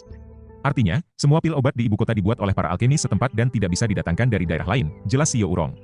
Jika semua alkemis mogok, stok pil kita hanya akan bertahan 2 hari. Kebutuhan pil di ibu kota sangat besar, sehingga persediaannya tidak pernah terlalu banyak. Tanpa pil, apa gunanya pavilion obat?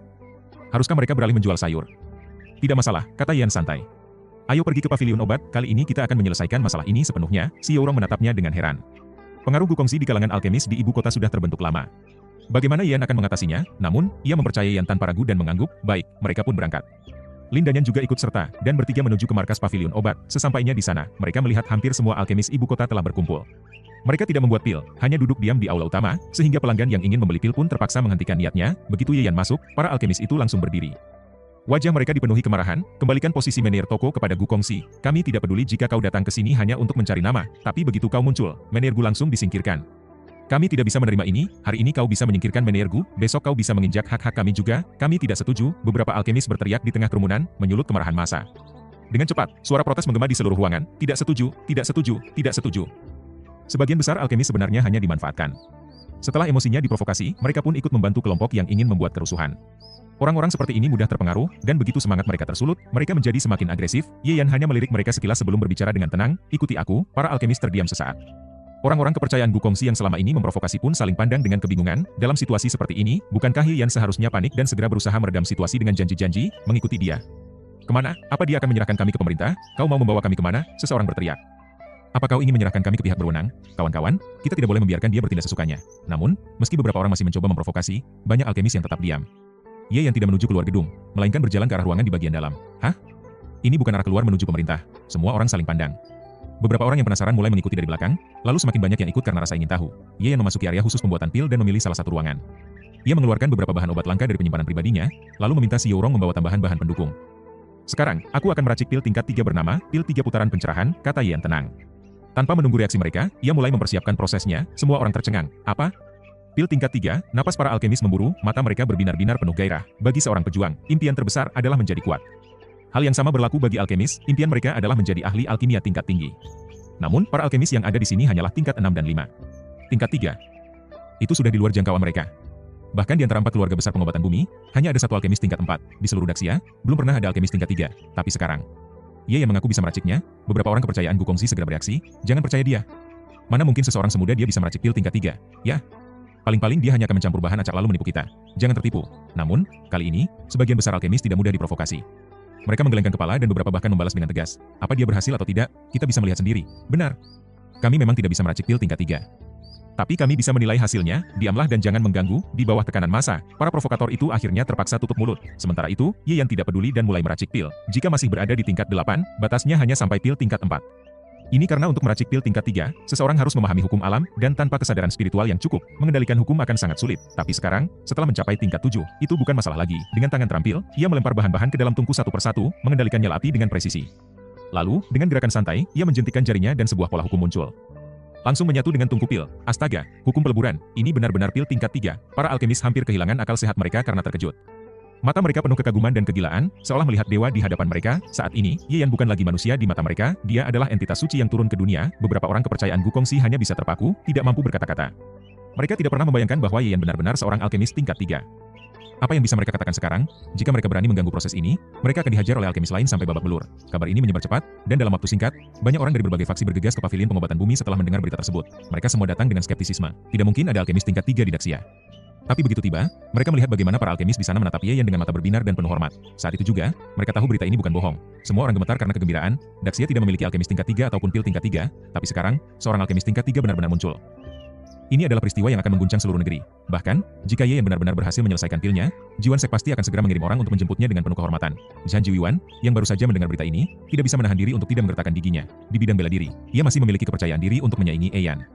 Namun, dalam dunia alkimia, tidak ada gunanya dibandingkan pemuda itu. Bagaimana mungkin ada monster seperti ini di dunia? Seseorang yang unggul dalam bela diri dan alkimia sekaligus?